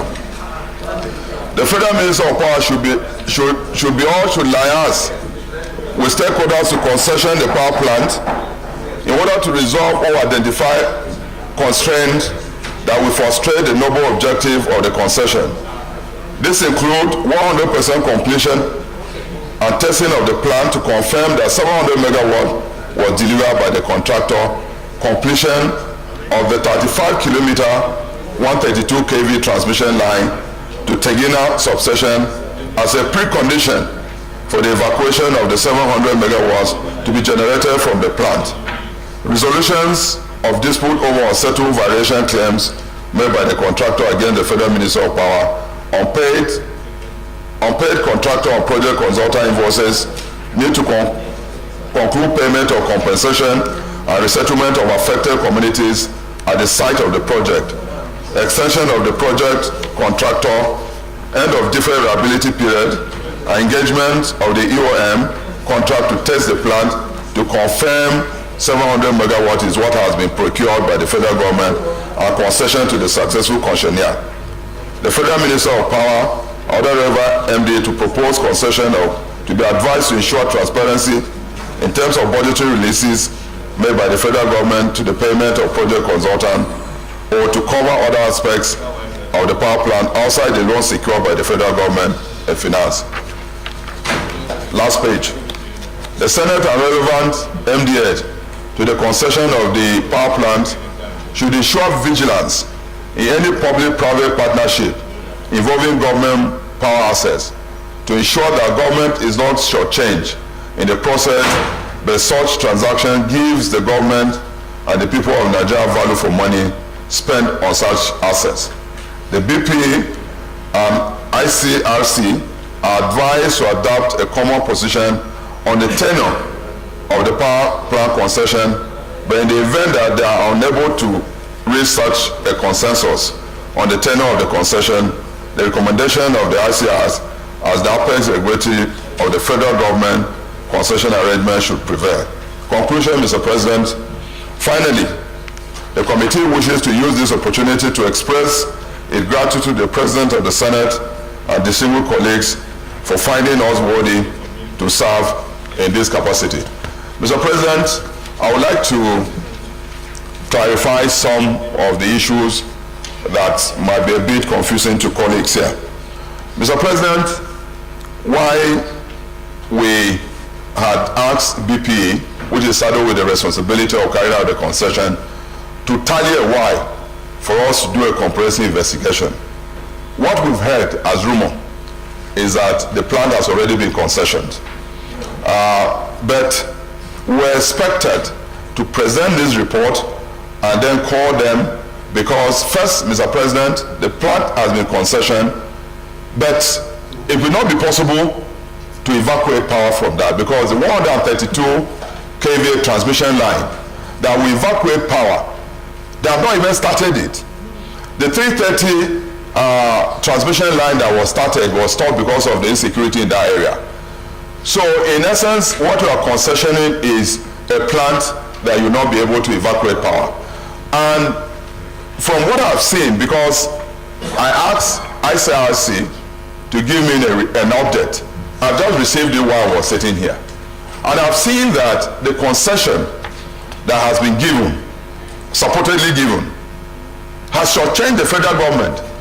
Because if I'm taking a plant that I cannot evacuate power from it, of course I'm not going to pay any serious amount. And that is what has happened here.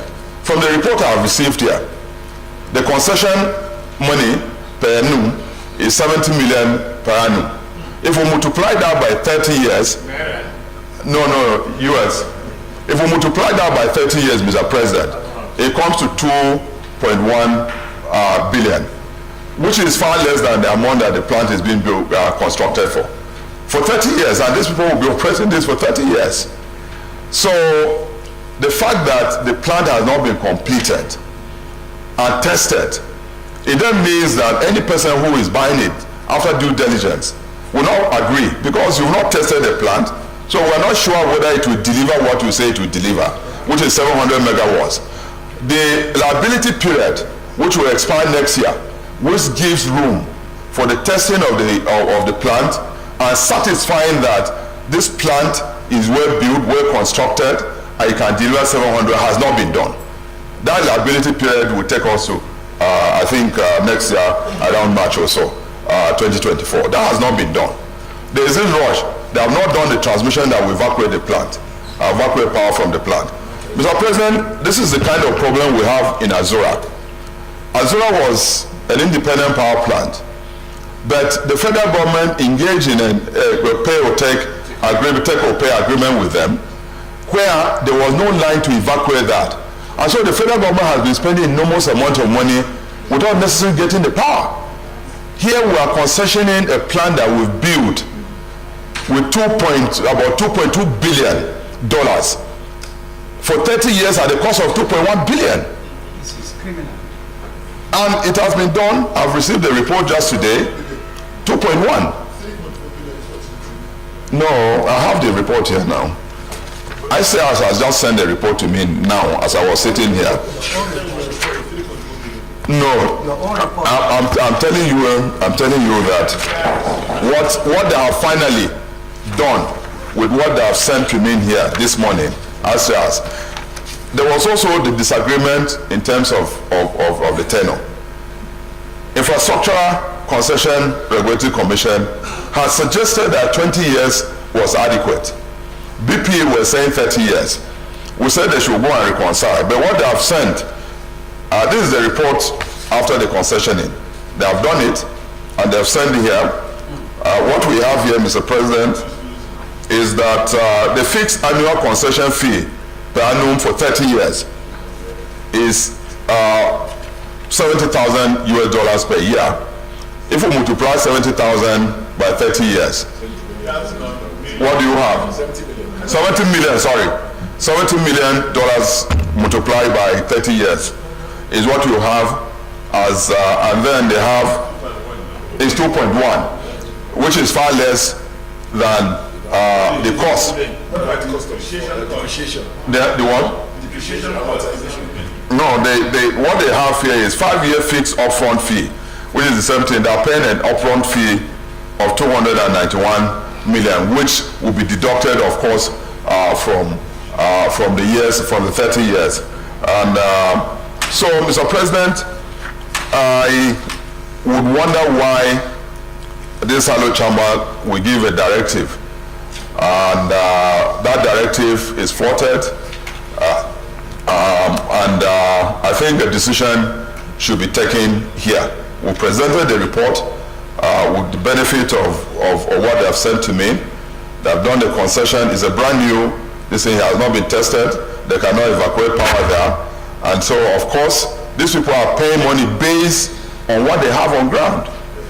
I buy a plant that can evacuate power, so I'm not going to pay that much. Apparently, that is why the proposal they have sent here as to what they will pay is far less than the cost of production, and they're going to keep that plant for 30 years. Mr. President, I urge this House, these Hello Chambers, to take further action as to what we need to do on this, Mr. President. I so submit.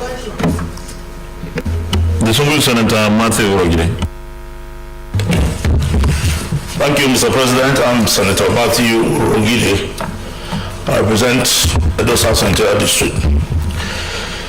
Mr. President, first let me commend the chairman and the committee members in power and for this, beautiful submission they have made to the Senate. Mr. President, with the explanation given by Senator Gabriel Suswan, the chairman of the committee, just brought to mind, some of the issues that have, been very prevalent in the power sector. Mr. President, this one that he just mentioned, that government investing so much, tens of hundreds of billions of dollars, and expecting that our people will get the benefit, first of power supply. And then of course, even for the government, in this quest for our power reform, government in power reform in the power sector, I want to bring the attention of the Senate to what happened some years back. Mr. President, the first Eurobond offer of $1 billion that was taken by this country, that was approved by the National Assembly in 2013, that money was supposed to be used to elicit reforms in the power sector, particularly the gas to power project. The NNPC was to drive that project. When that money came into this country, the NNPC was not giving the money. Rather, the money was just shared. Embed got $350 million. TCM got $150 million. That's just it. Till today, the burden of the payment of that loan is on Nigerians. But the real project that we're supposed to do till today never came to fruition. Mr. President, what Senator Fuson mentioned, we have invested so much money in building a power plant. Of course, you need to do certain things, testing it, putting a transmission line to evacuate the power. The same thing is not done. And this thing again has been sold for peanuts. And for a project like that, for 30 years, what you are getting 2.1 billion is a far cry from our investment. And in this investment, particularly providing infrastructure, is... Point of order, Senate Leader. Mr. President, distinguished colleagues, in line with the provision of Section 8, subsection 3, I want to move that the Senate re-extend its sitting beyond 2 p.m. I so move. Minority Leader. Thank you, Mr. President. I so second. Distinguished colleagues, what we are discussing is very, very critical, very important, and we also have some more items on the order paper, so we extend our time to conclude receiving the reports. Those in favor say aye. Those against say nay. You may continue, but round up, please. Thank you, Mr. President. Now, the point I want to make is this. Mr. President, I think this Parliament, this Senate, owes our people the responsibility of taking very drastic steps. If this one alone, we can insist that the right thing be done. First, that power plant should be tested. Again, all other agents that are responsible for concessioning, this have to be brought to book and told that proper things has to be done. And that proper thing has to be done is that project should be completed with the transmission. We want a 2 kV transmission put in place for the evacuation of that power. Otherwise, this one will not be another white elephant project, which of course our countrymen and women will not benefit from. I so submit, Mr. President. Thank you, Mr. President. My name is Mohammed Sani Musa, representing Niger East Senatorial District. Your Excellency, my distinguished colleagues, I think the committee have done a very thorough job, but yet almost everything about Zungeru power plant has a lot of questions to be asked. First, even the location, the nomenclature of Zungeru power plant is wrong, because the power plant is located in Shiroro local government and not Zungeru, which is Oshishi local government. 2, a lot of people have been displaced. Till date, nothing has been done. With the flood last year, which has affected so many of these communities, almost about 44 communities, nothing was done. Now the federal government, through the BPE or the National Committee on Privatization, have rushed to concession Zungeru power plant, despite the fact that there was a motion here and a resolution was given that should be suspended until after this investigation. Sometimes around 23rd of February, federal government announced the winner of that concession. So, what I feel is that this is a belated report, and by the powers conferred on the Senate, we have every right here. Because for me, I would not want to see a 700 megawatts of hydro not completed concession, of which 25% of that, 170 megawatts cannot be taken out of that plant. They're supposed to take it to Tegina substation. The capacity of Tegina substation today cannot even take what is coming in. So what are we talking about? This is another Azure Power deal that we will be paying out money monthly and not getting what we're supposed to get. So the way forward, which I feel, if we stand by it, we're not against any entity, Nigerian entity taking over Zungeru. But Zungeru should be allowed to be completed, commissioned, and tested. And then the concessioning processes should be very, very transparent. Should be transparent. When you are announcing the dates, you should give all those grades according to how the rules or the law has given. But not doing that, I think, Your Excellency, we are just going to deliberate here and nothing will change. And Nigeria will be losing, and so much money has already been sunk, and this is a loan that we have taken from China. And the same Chinese company that are constructing that power station are also part of the source of the loan. What agreement has federal government gone in for us to be sure that there will be repayments, and then the concessioning company will also be getting what they get, and Nigerians will be getting power out of that place? If these things are not addressed, then we are still yet to get it right in the power sector.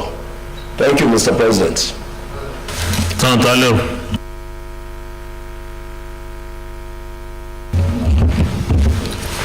Thank you, Mr. President. Distinguished colleagues, let me equally join previous speakers in commending the committee chaired by Senator Suswan for presenting this detailed report. It contains quite a lot and very, very informative. Mr. President, what caused the controversy over the Zungeru power plant was the news we received that it has been sold for $700 million US. And the cost of construction of this power plant is well over 2.2 billion naira. Billion dollars, sorry. Well over 2.2 billion US. It doesn't make sense for a project that has been constructed, completed at 2.2 billion naira to be sold for $700 million. Mr. President, this is a lift up, and this Senate has the responsibility to stop it. The legislature serve as check and balances on the executive.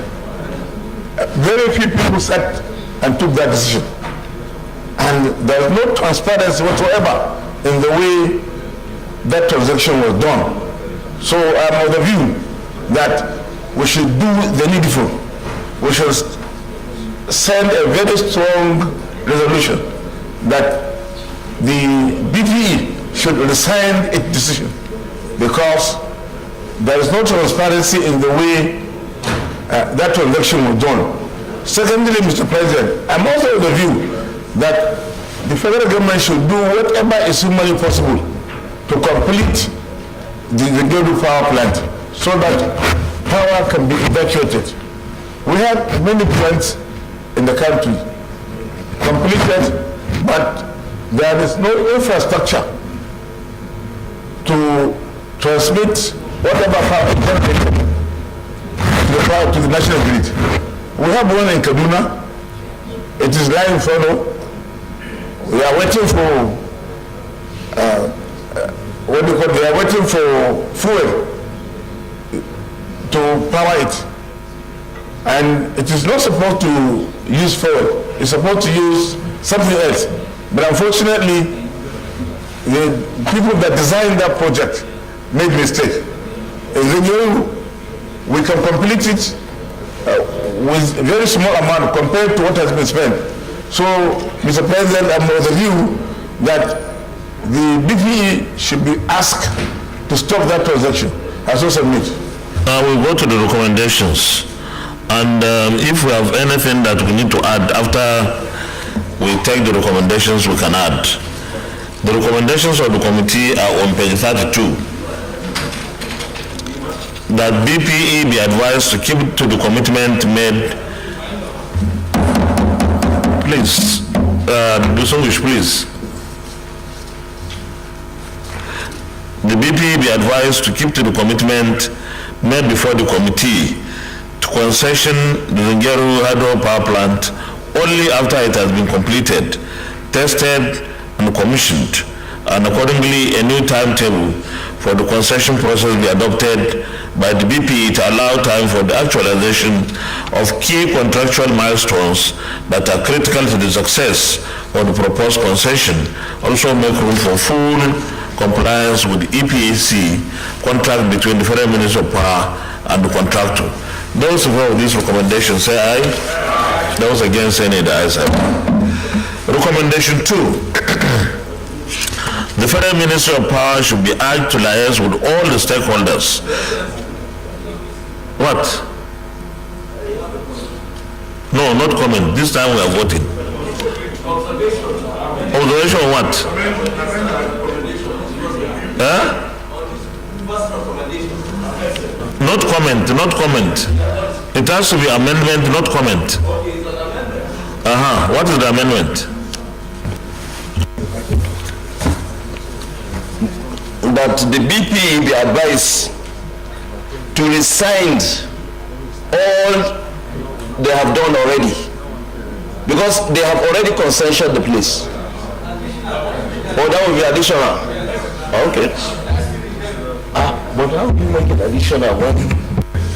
I think that is so important that you cannot just throw it into this. It can come as an additional recommendation. Recommendation 2. The Federal Ministry of Power should be urged to liaise with all the stakeholders to the concession of the power plant in order to resolve all identified constraints that will frustrate the noble objective of the concession. This includes 100% completion and testing of the plant to confirm that 700 megawatts was delivered by the contractor, completion of the 35-kilometer 132 kV transmission line to Tegina substation as a precondition for the evacuation of 70 or 700 megawatts to be generated from the plant.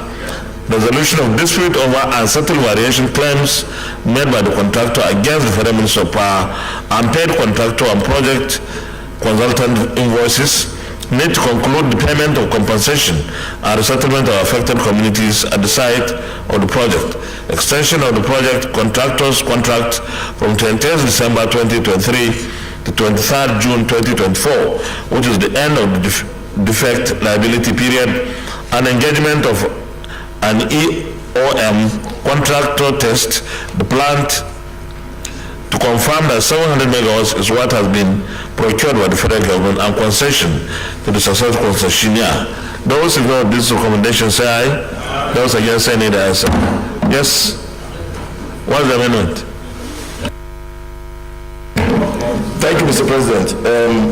We spoke about in the report. We spoke about the 330 kV transmission line. It wasn't just a 132 kV transmission line. So the amendment should read: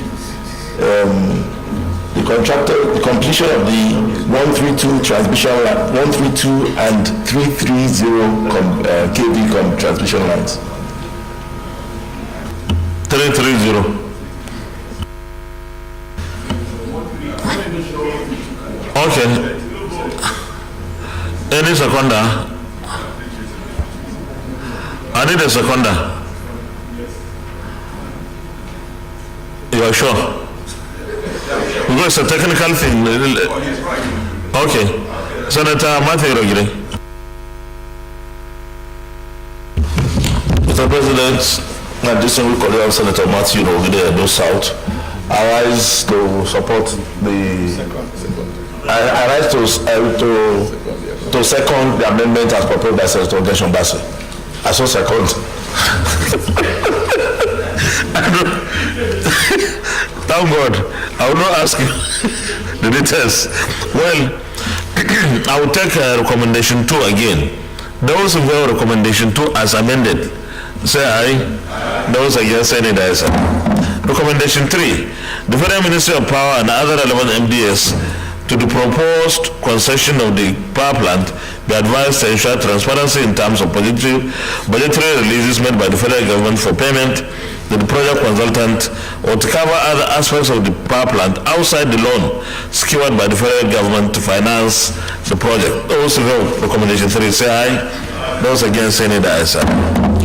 Recommendation 4. The Senate and relevant MDS to the concession of the power plant should ensure vigilance in any public-private partnership involving government's power assets to ensure that government is not shortchanged in the process by such transactions gives the government and people of Nigeria value for money spent on such assets. Those who want recommendation 4 say aye.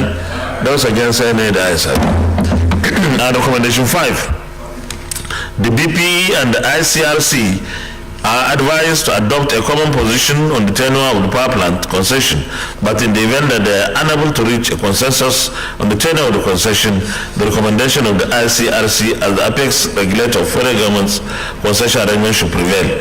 Those in favor of recommendation 5 say aye. Those against say nay. Additional recommendation. Yes. Thank you, Mr. President. Additional recommendation 6. The BPE be advised to resign the whole process of concession until the plant until after it has been completed, the plant has been completed, tested, and commissioned.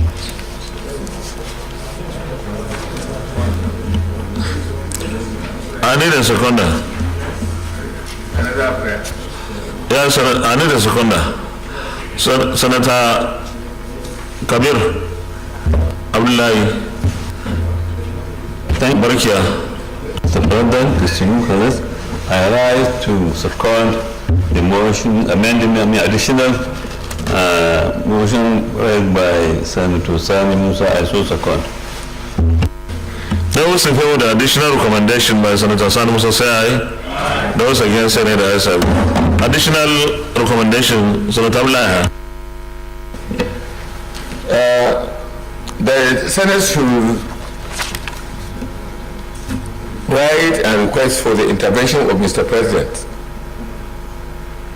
in order to ensure that the Ministry of Power on all the institutions that are involved in the process of the concession should abide by the resolutions that the Senate has done above, by the resolutions of the Senate as listed above, because we can just do the resolutions and they will ignore us. But I think it's important for us to draw this very important issue. So I think the Senate should go out of its way to write to the President to draw his attention to what had happened, and also to make sure that these institutions, the Ministry of Power, the ICRC, and the BP, do abide by resolutions of the Senate. These people can easily ignore us and continue with this if nothing has been done. And at the end of the day, this will contribute grave danger to this nation. There are about 40 communities that have not been attended to. I think distinguished. I think we don't have to write Mr. President, because this is the parliamentary process. the additional recommendation by Senator Sani Musa, I think covers that, because the BPE is the institution that is mandated by law to do the concessioning or the privatization. And the National Council on Privatization, of course, approves. We don't have to go to, and the chairman of the National Council on Privatization is the vice president. Anyway, so I will advise that we stick with that, but we must emphasize in our recommendations, not saying the president should intervene, because the president is eventually the one to deal with all this. He's supposed to go through the SGF up to the president, but I believe that our work is to be in compliance with the Section 88 of the Constitution, to expose these things and insist that the right things are done. So I don't know whether we have to write.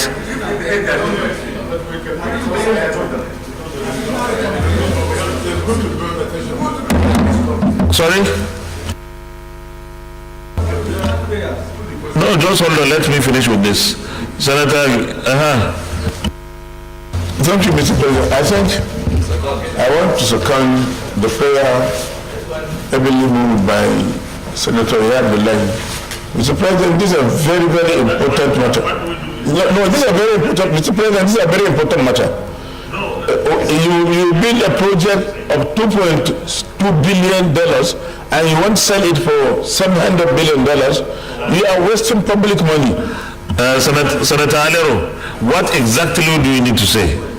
If I tell you what happened in ASCOM was constructed with $3.5 billion by the federal government. They sold it for $150 million. And they paid only $100 million. No, I'm just telling you, I'm telling you the kind of scandals. So what do we need to put?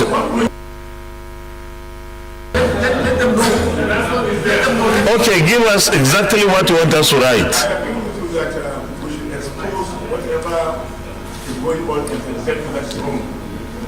Okay, how do we, this particular thing that we are talking about, can we have exactly what you want us to say? The issue to the National Council of Privatization. Sorry? A very serious issue. What I'm suggesting, if you are not comfortable with writing to the president, let's raise these resolutions and address them directly to the chairman of the National Council of Privatization. National Council of Privatization. Okay, I will suggest one thing. I will suggest that in our recommendation, we should put National Council on Privatization, because the National Council on Privatization is the one that approves. BP is only a technical institution of the National Council on Privatization. So we can, instead of BPE, that National Council on Privatization should rescind. Someone used the word rescind. We draw the right and draw the attention of the National Council of Privatization to rescind its decision of the profession until the issues raised. Okay, I think that's better. Senator Susan, you are raising your hand. Part of it is captured by the last statement made by the former leader. Mr. President, you were present when BP made a promise to you that this will be suspended until these issues are attended to. They have not done that. So, in addition to whatever that we'll decide here, we should invite BP, ICRS back to show cause why they will breach an agreement that are made to these holy chambers. So that once we invite them, it is them who will now report our own decision to National Council on Privatization. Our resolutions here will be communicated to them by the SGF. Yes. But I agree, you can still engage them, but what is critical is this particular additional recommendation by the former leader. It's important it is properly couched. So instead of writing to the president, I think we should write to the institution that has that mandate. That is National Council on Privatization. Is that okay? So those in favor of the additional recommendation by the former leader is say aye. Those against say nay, the ayes have it. Secretary, please get it right. Any additional prayer recommendation? Okay. Thank you very much, distinguished colleagues. Leader of the Senate.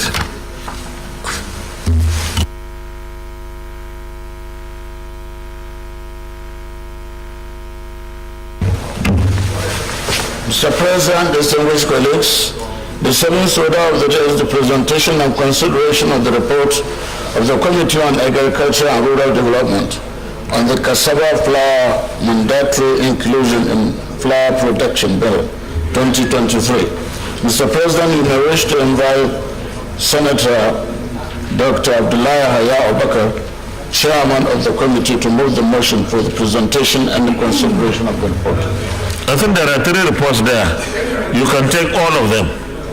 Yes.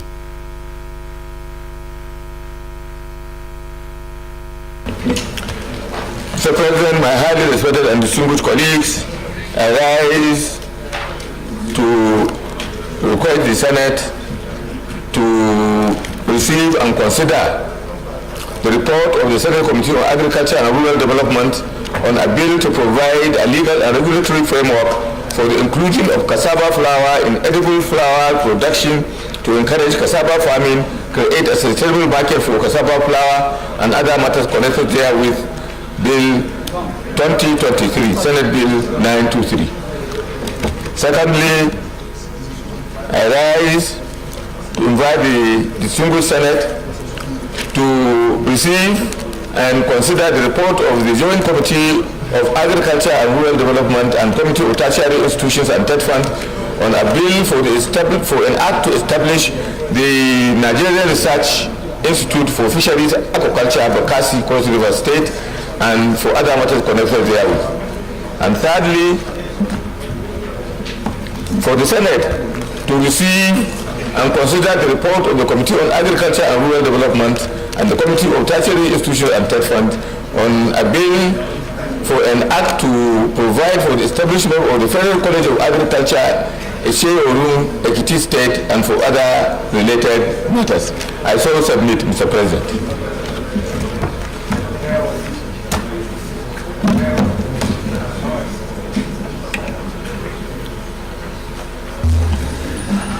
Distinguished colleagues, those in favor of the motion that the Senate do receive and consider the report of the Committee on Agriculture and Rural Development on the cassava flour mandatory inclusion in flour production Bill 2023, and also the Senate do receive and consider the report of the Joint Committee on Agriculture and Rural Development and Tertiary Institutions and Ted Fund on the Nigerian Research Institute of Fisheries and Aquaculture, Bakassi, established in Bill 2023, and of course that the Senate do receive and consider the report of the Joint Committee on Agriculture, Rural Development and Tertiary Institutions and Ted Fund on the Federal College of Agriculture, Eseoru, Ekiti State, established in Bill 2023. Those in favor say aye. Those against say nay, the ayes have it. Now you may lead the reports, please. You may lead the reports.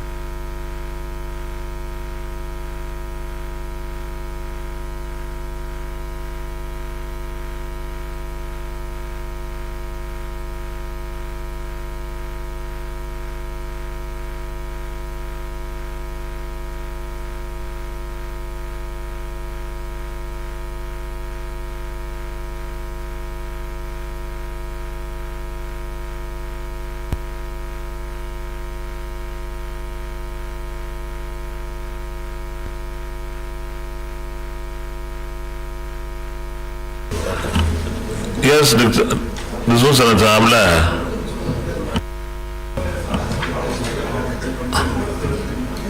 Sorry? The motion was not seconded.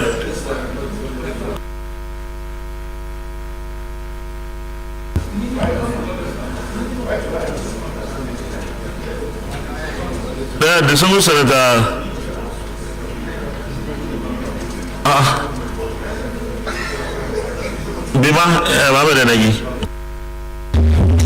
Thank you, Mr. President. Thank you, my highly respected, distinguished colleagues. My name is Senator Bima Muhammad Enegi. I represent the people of Niger South from Niger State. I rise to second the motion by Senator Abdullahi Yahya that the Senate do receive and consider the 3 reports of the Committee on Agriculture and Rural Development. The first one is on mandatory inclusion of flour production bill 2023. The second one is on the development and of a tertiary institution and TED fund of the Nigerian Research Institute of Fisheries and Aquaculture, Bakassi. And the third one is on Federal College of Agriculture, Isioro, Ekiti State. I so second. Thank you, Mr. President.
Distinguished colleagues, those in favor of the motion say aye. Those against say nay, the ayes have it. The reports have been laid by the chairman. Distinguished colleagues, chairman, please, you take us through the abridged reports, because there are 3 reports there. Yes, sir. All right, thank you. The first report, Mr. President, distinguished colleagues, the first report is bill for an act to provide a legal and regulatory framework for the inclusion of cassava flour in edible flour production to encourage cassava farming, create sustainable market for cassava flour and cassava value chain, and for other related matters. The Senate at its plenary on Tuesday, 22nd February 2022, debated on this bill, which was sponsored by the Chungu Senator. Leader, the chamber is noisy. Please take your seats. Leader, minority leader. We are waiting for you. So I'll continue.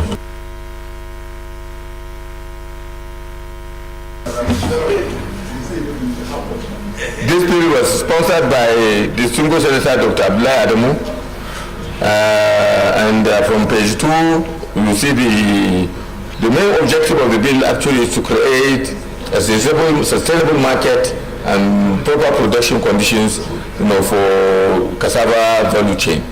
And other objectives are there on page 3. The legislative process is also indicated. We went through public hearing and all the normal procedures, and during the public hearing, all the institutions and relevant stakeholders agreed that this is the way to go. And then we recommend that the Senate will consider and pass the bill to provide for a legal and regulatory framework for the inclusion of cassava flour in edible flour production to encourage cassava farming, create a stable market for cassava flour, and for other related matters connected therewith.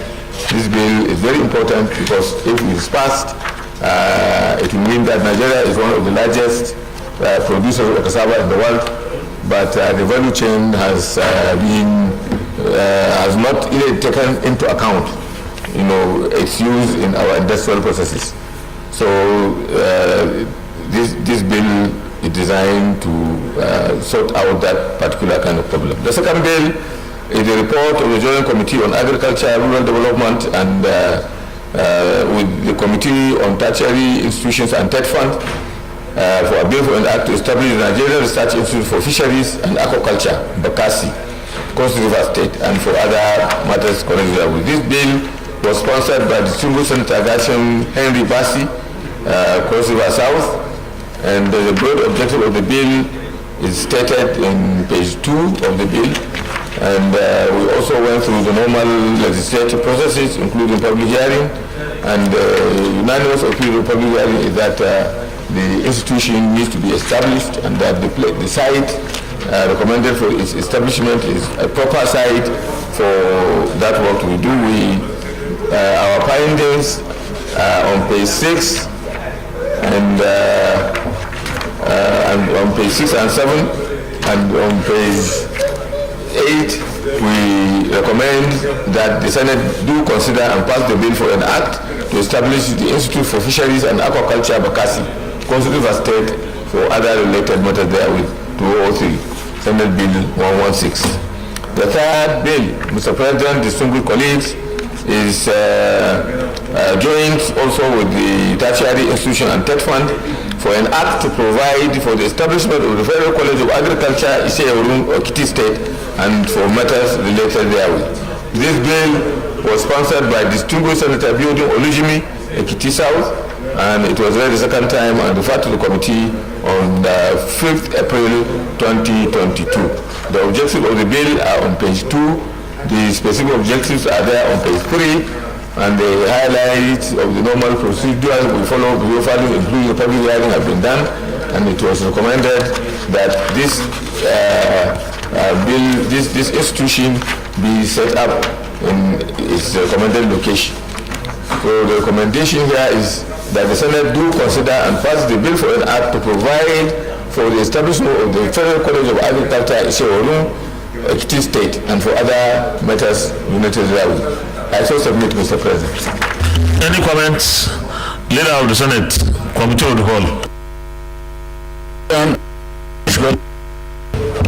I move that the Senate resolve into the Committee of the Whole to consider. The Minority Leader. Thank you, Mr. President. My distinguished colleagues, I rise to second the motion that the Senate do resolve into Committee of the Whole to consider the three reports accordingly. I so second. Distinguished colleagues, those in favor of the motion that the Senate resolves into Committee of the Whole to consider all the three reports, say aye. Those against, say nay. The ayes have it.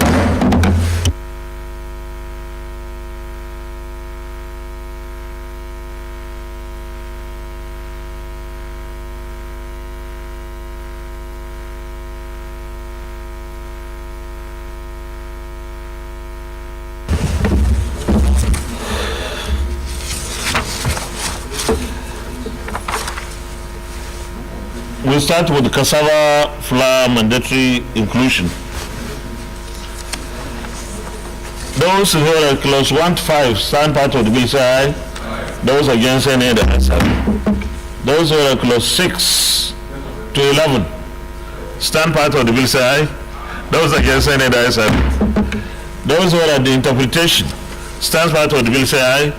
Those against, say nay. The ayes have it. Those who are at the short title stands part of the bill, say aye. Those against, say nay. The ayes have it. Those who are at the explanatory memorandum stands part of the bill, say aye. Those against, say nay. The ayes have it. Those who are at the long title stands part of the bill, say aye. Those against, say nay. The ayes have it. Nigerian Research Institute of Fisheries and Aquaculture. That is the second report. Those who are at clause 1 to 10 stand part of the bill, say aye. Those against, say nay. The ayes have it. Those who are at clause 11 to 20 stand part of the bill, say aye. Those against, say nay. The ayes have it. Those who are at clause the interpretation on page 14 stands part of the bill, say aye. Those against, say nay. The ayes have it. Those who are at the short title on page 15 stands part of the bill, say aye. Those against, say nay. The ayes have it. Those who are at the schedule stands part of the bill, say aye. Those against, say nay. The ayes have it. Those who are at the explanatory memorandum on page 19 stands part of the bill, say aye. Those against, say nay. The ayes have it. Those who are at the long title on page 1 stands part of the bill, say aye. Those against, say nay. The ayes have it. The third report. Federal College of Agriculture, Iseoru. Those who are at clause 1 to 10 stand part of the bill, say aye. Those against, say nay. The ayes have it. Those who are at clause 11 to 20 stand part of the bill, say aye. Those against, say nay. The ayes have it. Those who are at clause 21 to 28 stands part of the bill, say aye. Those against, say nay. The ayes have it. Those who are at the interpretation on page 24 stands part of the bill, say aye. Those against, say nay. The ayes have it. Those who are at the short title on page 25 stands part of the bill, say aye. Those against, say nay. The ayes have it. Those who are at the schedule stands part of the bill, say aye. Those against, say nay. The ayes have it. Those who are at the explanatory memorandum on page 27 stands part of the bill, say aye. Those against, say nay. The ayes have it. Those who are at the long title stands part of the bill, say aye. Those against, say nay. The ayes have it. Leader of the Senate, plenary. Distinguished colleagues, I move that the Senate revert to plenary for the chair to report progress. Minority Leader, switch off your mic. Thank you, Mr. President. I so second. Colleagues, those in favor of the motion that the Senate reverse plenary for the chair to report progress, say aye. Those against, say nay. The ayes have it.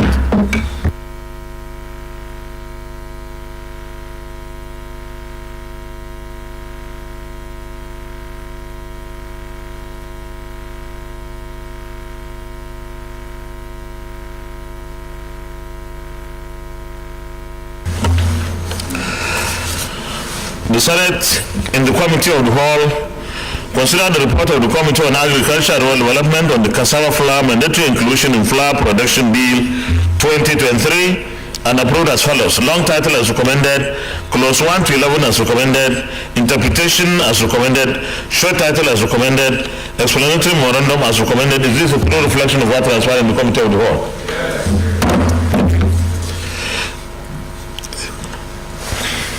The Senate in the Committee of the Whole also considered the report of the Joint Committee on Agriculture, Rural Development and Tertiary Institutions and that fund on the Nigerian Research Institute of Fisheries and Aquaculture, Bakassi, established Bill 2023 and approved as follows. Long title as recommended, clause 1 to 20 as recommended, interpretation as recommended, short title as recommended, schedule as recommended, explanatory memorandum as recommended. Is this a true reflection of what transpired in the Committee of the Whole? Thank you. The Senate in the Committee of the Whole also considered the report of the Joint Committee on Agriculture, Rural Development and Tertiary Institutions and Debt Fund on the Federal College of Agriculture, Oru, Ekiti State, Establishment Bill 2023 and approved as follows. Long title as recommended, clause 1 to 28 as recommended, interpretation as recommended, short title as recommended, schedule as recommended, explanatory memorandum as recommended. Is this a true reflection of what transpired in the Committee of the Whole? Thank you. Leader of the Senate, third reading. Mr. President, distinguished colleagues, I move that the three bills be read the third time. The Minority Leader. Thank you, Mr. President, and my distinguished colleagues. I rise to second the motion that these three bills be read for the third time. I so second. Distinguished colleagues, those in favor of the motion that these three bills be now read the third time, say aye. Those against, say nay. The ayes have it. Clerk of the Senate. Mr. President, distinguished senators, a bill for an act to provide a legal and a regulatory framework for the inclusion of cassava flour in edible flour production to encourage cassava farming, create a sustainable market for cassava flour, and for other matters connected there with 2023, third reading. Mr. President, distinguished senators, a bill for an act to provide for the establishment of the Nigerian Research Institute of Fisheries and Aquaculture, Bakassi, and for other matters connected there with 2023, third reading. Mr. President, distinguished senators, a bill for an act to provide for the establishment of the Federal College of Agriculture in Oru, Ekiti State, to provide full-time courses in agriculture, teaching, instruction, and training in the sciences, social sciences, commerce, arts, applied sciences, management and humanities, and carry out research, innovation, development and adaptation of teaching techniques, and for other matters connected there with 2023, third reading. A bill for an act to provide a legal and regulatory framework for the inclusion of cassava flour in edible flour production to encourage cassava farming, create a sustainable market for cassava flour, and for other matters connected there with 2023, third reading taken. And this bill is passed. Well, let me comment on this particular bill. In 2003-2004, the then administration of Chief Olusegun Obasanjo tried to introduce 10% cassava flour in bread. I recall I was part of a delegation that visited about 6 countries. Then I was chairman House Committee on Agriculture under the leadership of Chief Audogbe, who was then a sort of extraordinary advisor to the President of Agriculture. And the idea was to visit countries where cassava was grown, and others where cassava was processed, and others where cassava was being marketed in all the products. And of course, we visited Brazil, Colombia, Netherlands, Denmark, South Africa, one other country, about 6 of them. But eventually this policy, because then it was a policy, never saw the light of the day. The idea is we can create wealth by so doing, because our cassava growers will now have a guaranteed market, and of course we will also be eating from what we produce. Just like President Buhari would always say, we should eat what we produce and produce what we eat. I hope that this bill, Mr. President, will give an assent to it, so that we ensure that it is implemented, because it's going to be really a source of wealth and of course employment opportunities for our teeming youth across the country. Thank you very much. The second bill is a bill for an act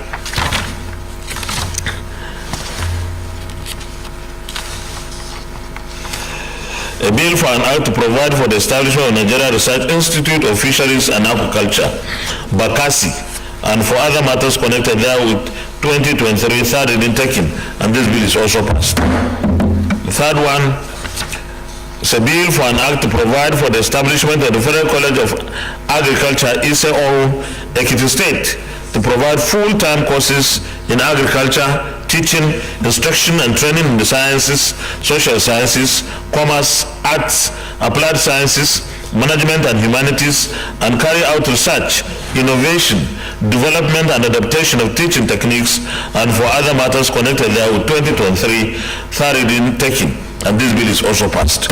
Leader of the Senate, the last. Mr. President, distinguished colleagues,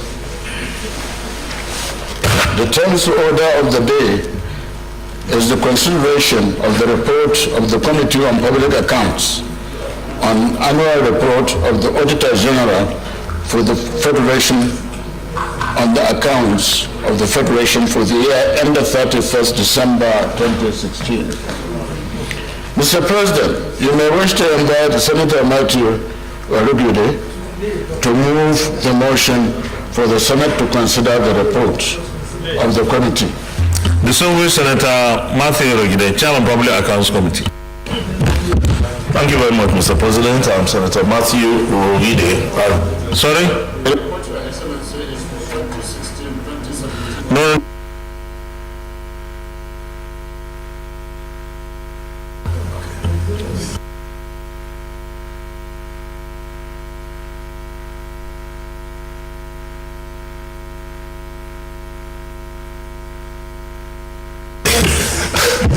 Excellency, Mr. President, thank you very much. I am Senator Matthew Orugude.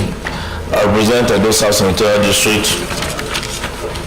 Mr. President, distinguished colleagues, I rise to move that the Senate do consider the report of the Committee on Public Accounts on the annual reports of the Auditor General for the Federation on the accounts of the Federation for the year ended 31st December 2016, 2017, and 2018.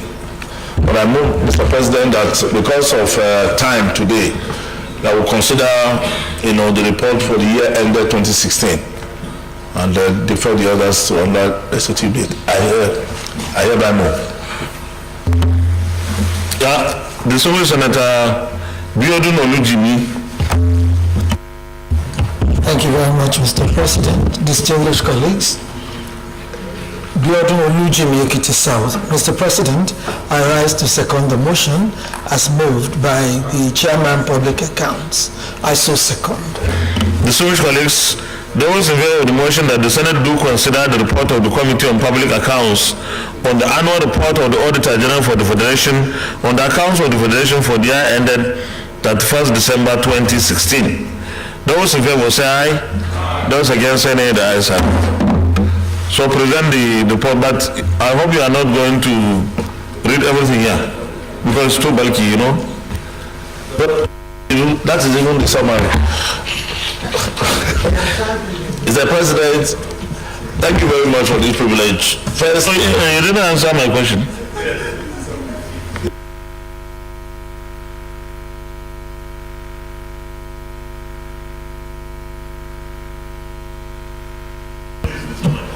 This is the summary. Yes, and this is the report. Mr. President, but I will try to abridge it as much as possible.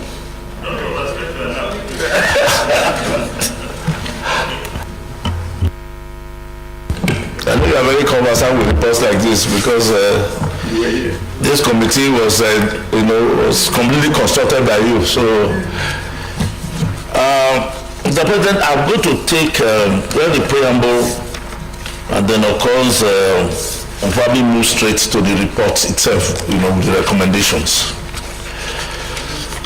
The Senate will recall that on the 8th of June 2021, the Senate Public Accounts Committee presented its report on the annual report of the Auditor General for the year 2015, parts 2 and 1 to the Senate at plenary. The reports were deliberated upon by the Senate on Wednesday, 23rd June 2021, and eventually considered and adopted on the 14th of July 2021.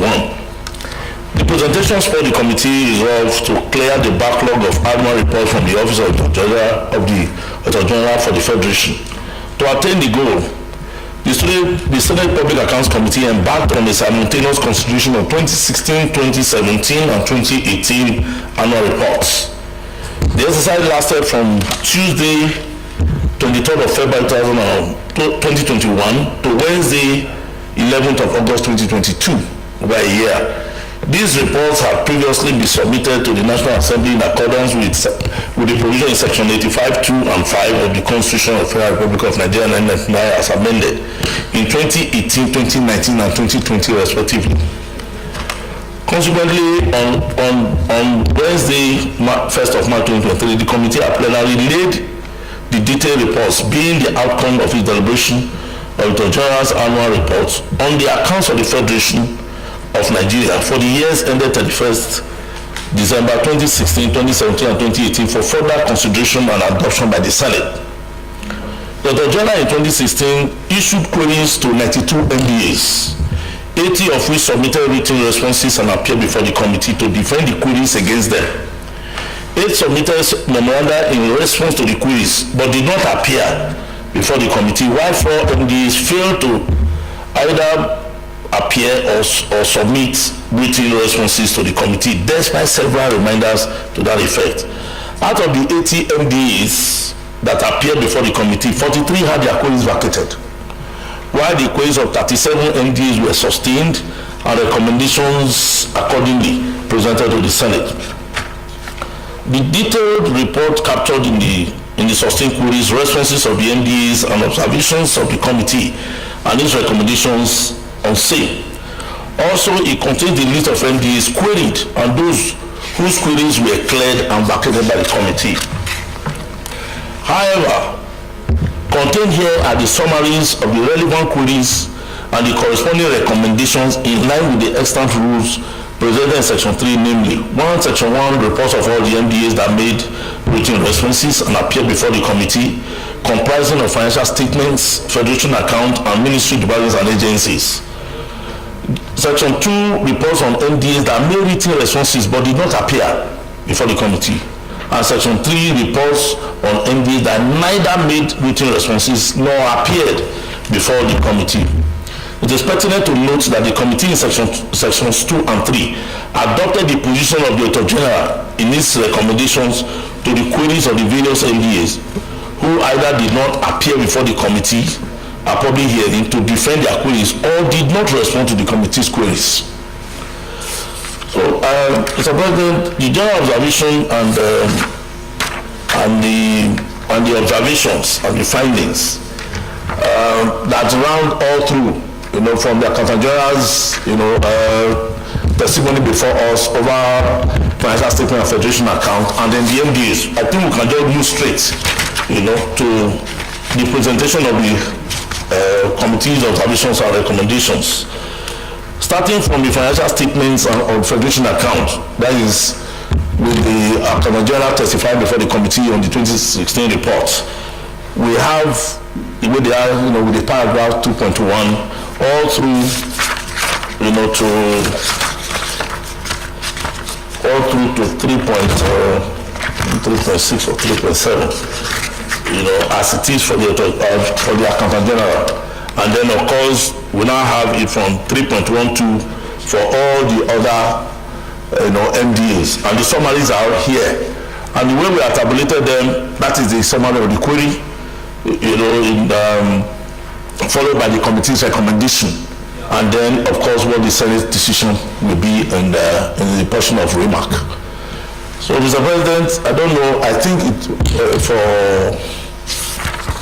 speed and for time, if we have to take them one by one, probably will take our time. But if we are going to look at the recommendations that we have made against the query, that is really what can, give us speed in the consideration of this report.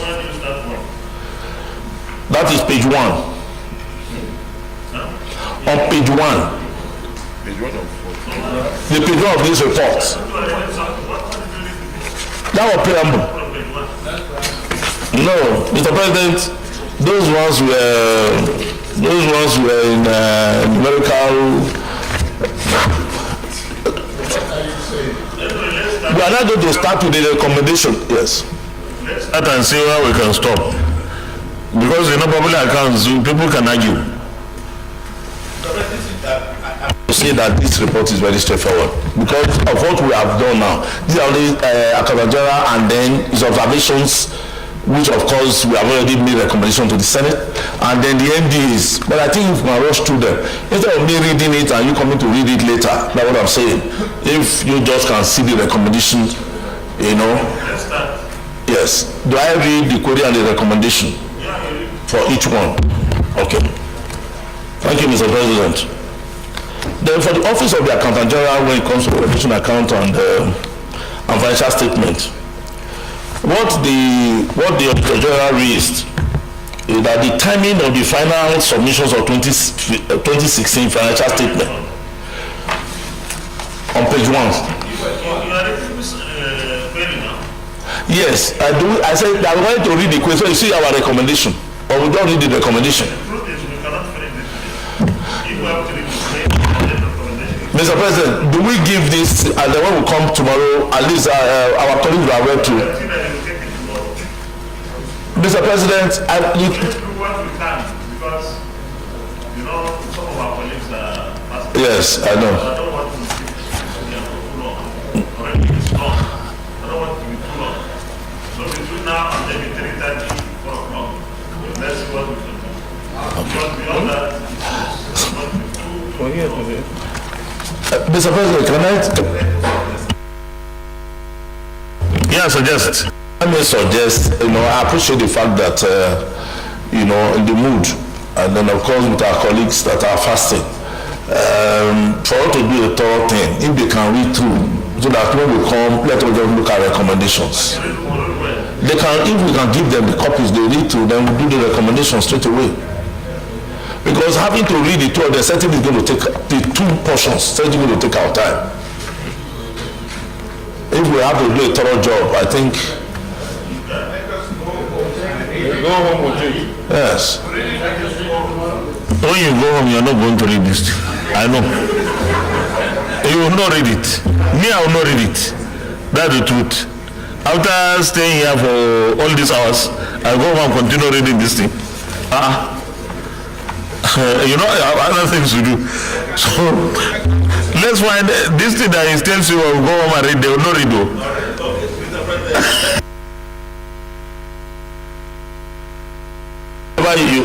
Wherever you can stop it, no problem. Yes, we might be able to finish this. Yes. Thank you, Mr. President. Now the submission, Mr. President, I will try as much as possible to paraphrase even. The Supreme Senator you see, I have tried, leader, the chamber is noisy. You see, I try to keep this thing on track. Yes. But there are various agitations. Leader said we should go and read at home. The minority leader is saying we should suspend it until tomorrow. I don't know, they have been seconded. No. Only six or seven of us are here. For me, I thought we could try for 1 hour and see where we'll stop. But the Senator Kabir guy is shaking his head. Tomorrow, what is the guarantee? Okay, one thing is, tomorrow we'll take it in the morning, so that at least you have the guarantee that even if we are not able to conclude it, would have taken a very big part of it. Because sometimes the recommendations may be debatable. That's my fear. And when you start the debate, one recommendation could take you minutes, long minutes. So, but the leader is the vice chairman of the Committee on Rules and Business. Since the chairman is not here, we are going to hold him responsible.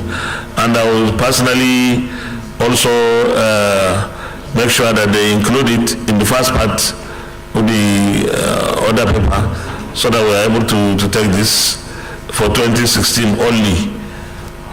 Yes, we can't take beyond 2016. Because you say we take 2016, 2017, then we can't even finish the whole day. But we have other things to take tomorrow, so I think it should be okay if we take 2016. When we come back, then we take the remaining. Mr. President, thank you very much. Maybe at this juncture, I want to just humbly remind our colleagues. So we have put a whole lot of time, and you know the importance of this. You know, we were just thinking that these reports that we have, you know, that we have accumulated over time, before the 10th, let us try to consider it at least in the life of this assembly. These reports we have put just for all to present. I agree with you that tomorrow we'll start with it. Now the assembly is not finishing tomorrow now. We are up to June 11. Yes, I have.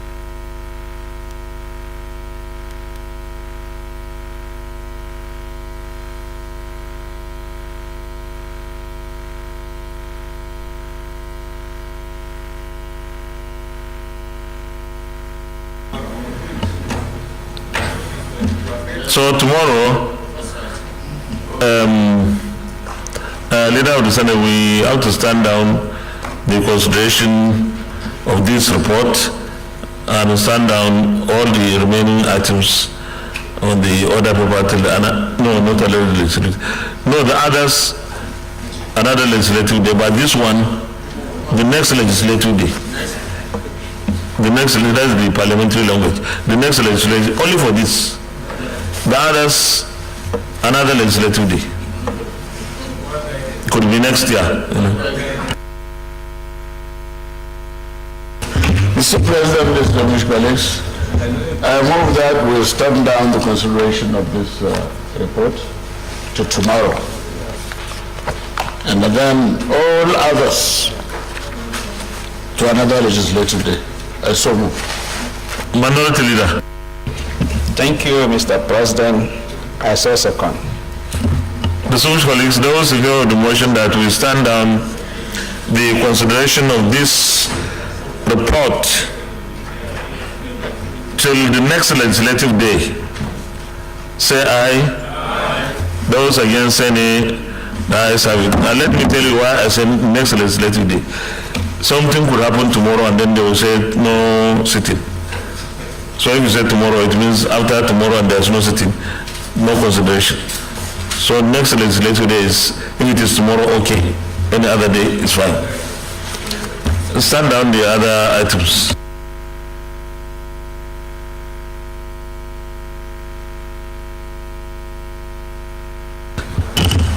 Those in favor that we stand down the consideration of the remaining items on the order paper till another legislative day, say aye. Aye. Those against say nay, the ayes have it. The Senate do adjourn till tomorrow, the 5th, isn't it? The 5th day of April 2023 at 10 a.m. prompt. Thank you.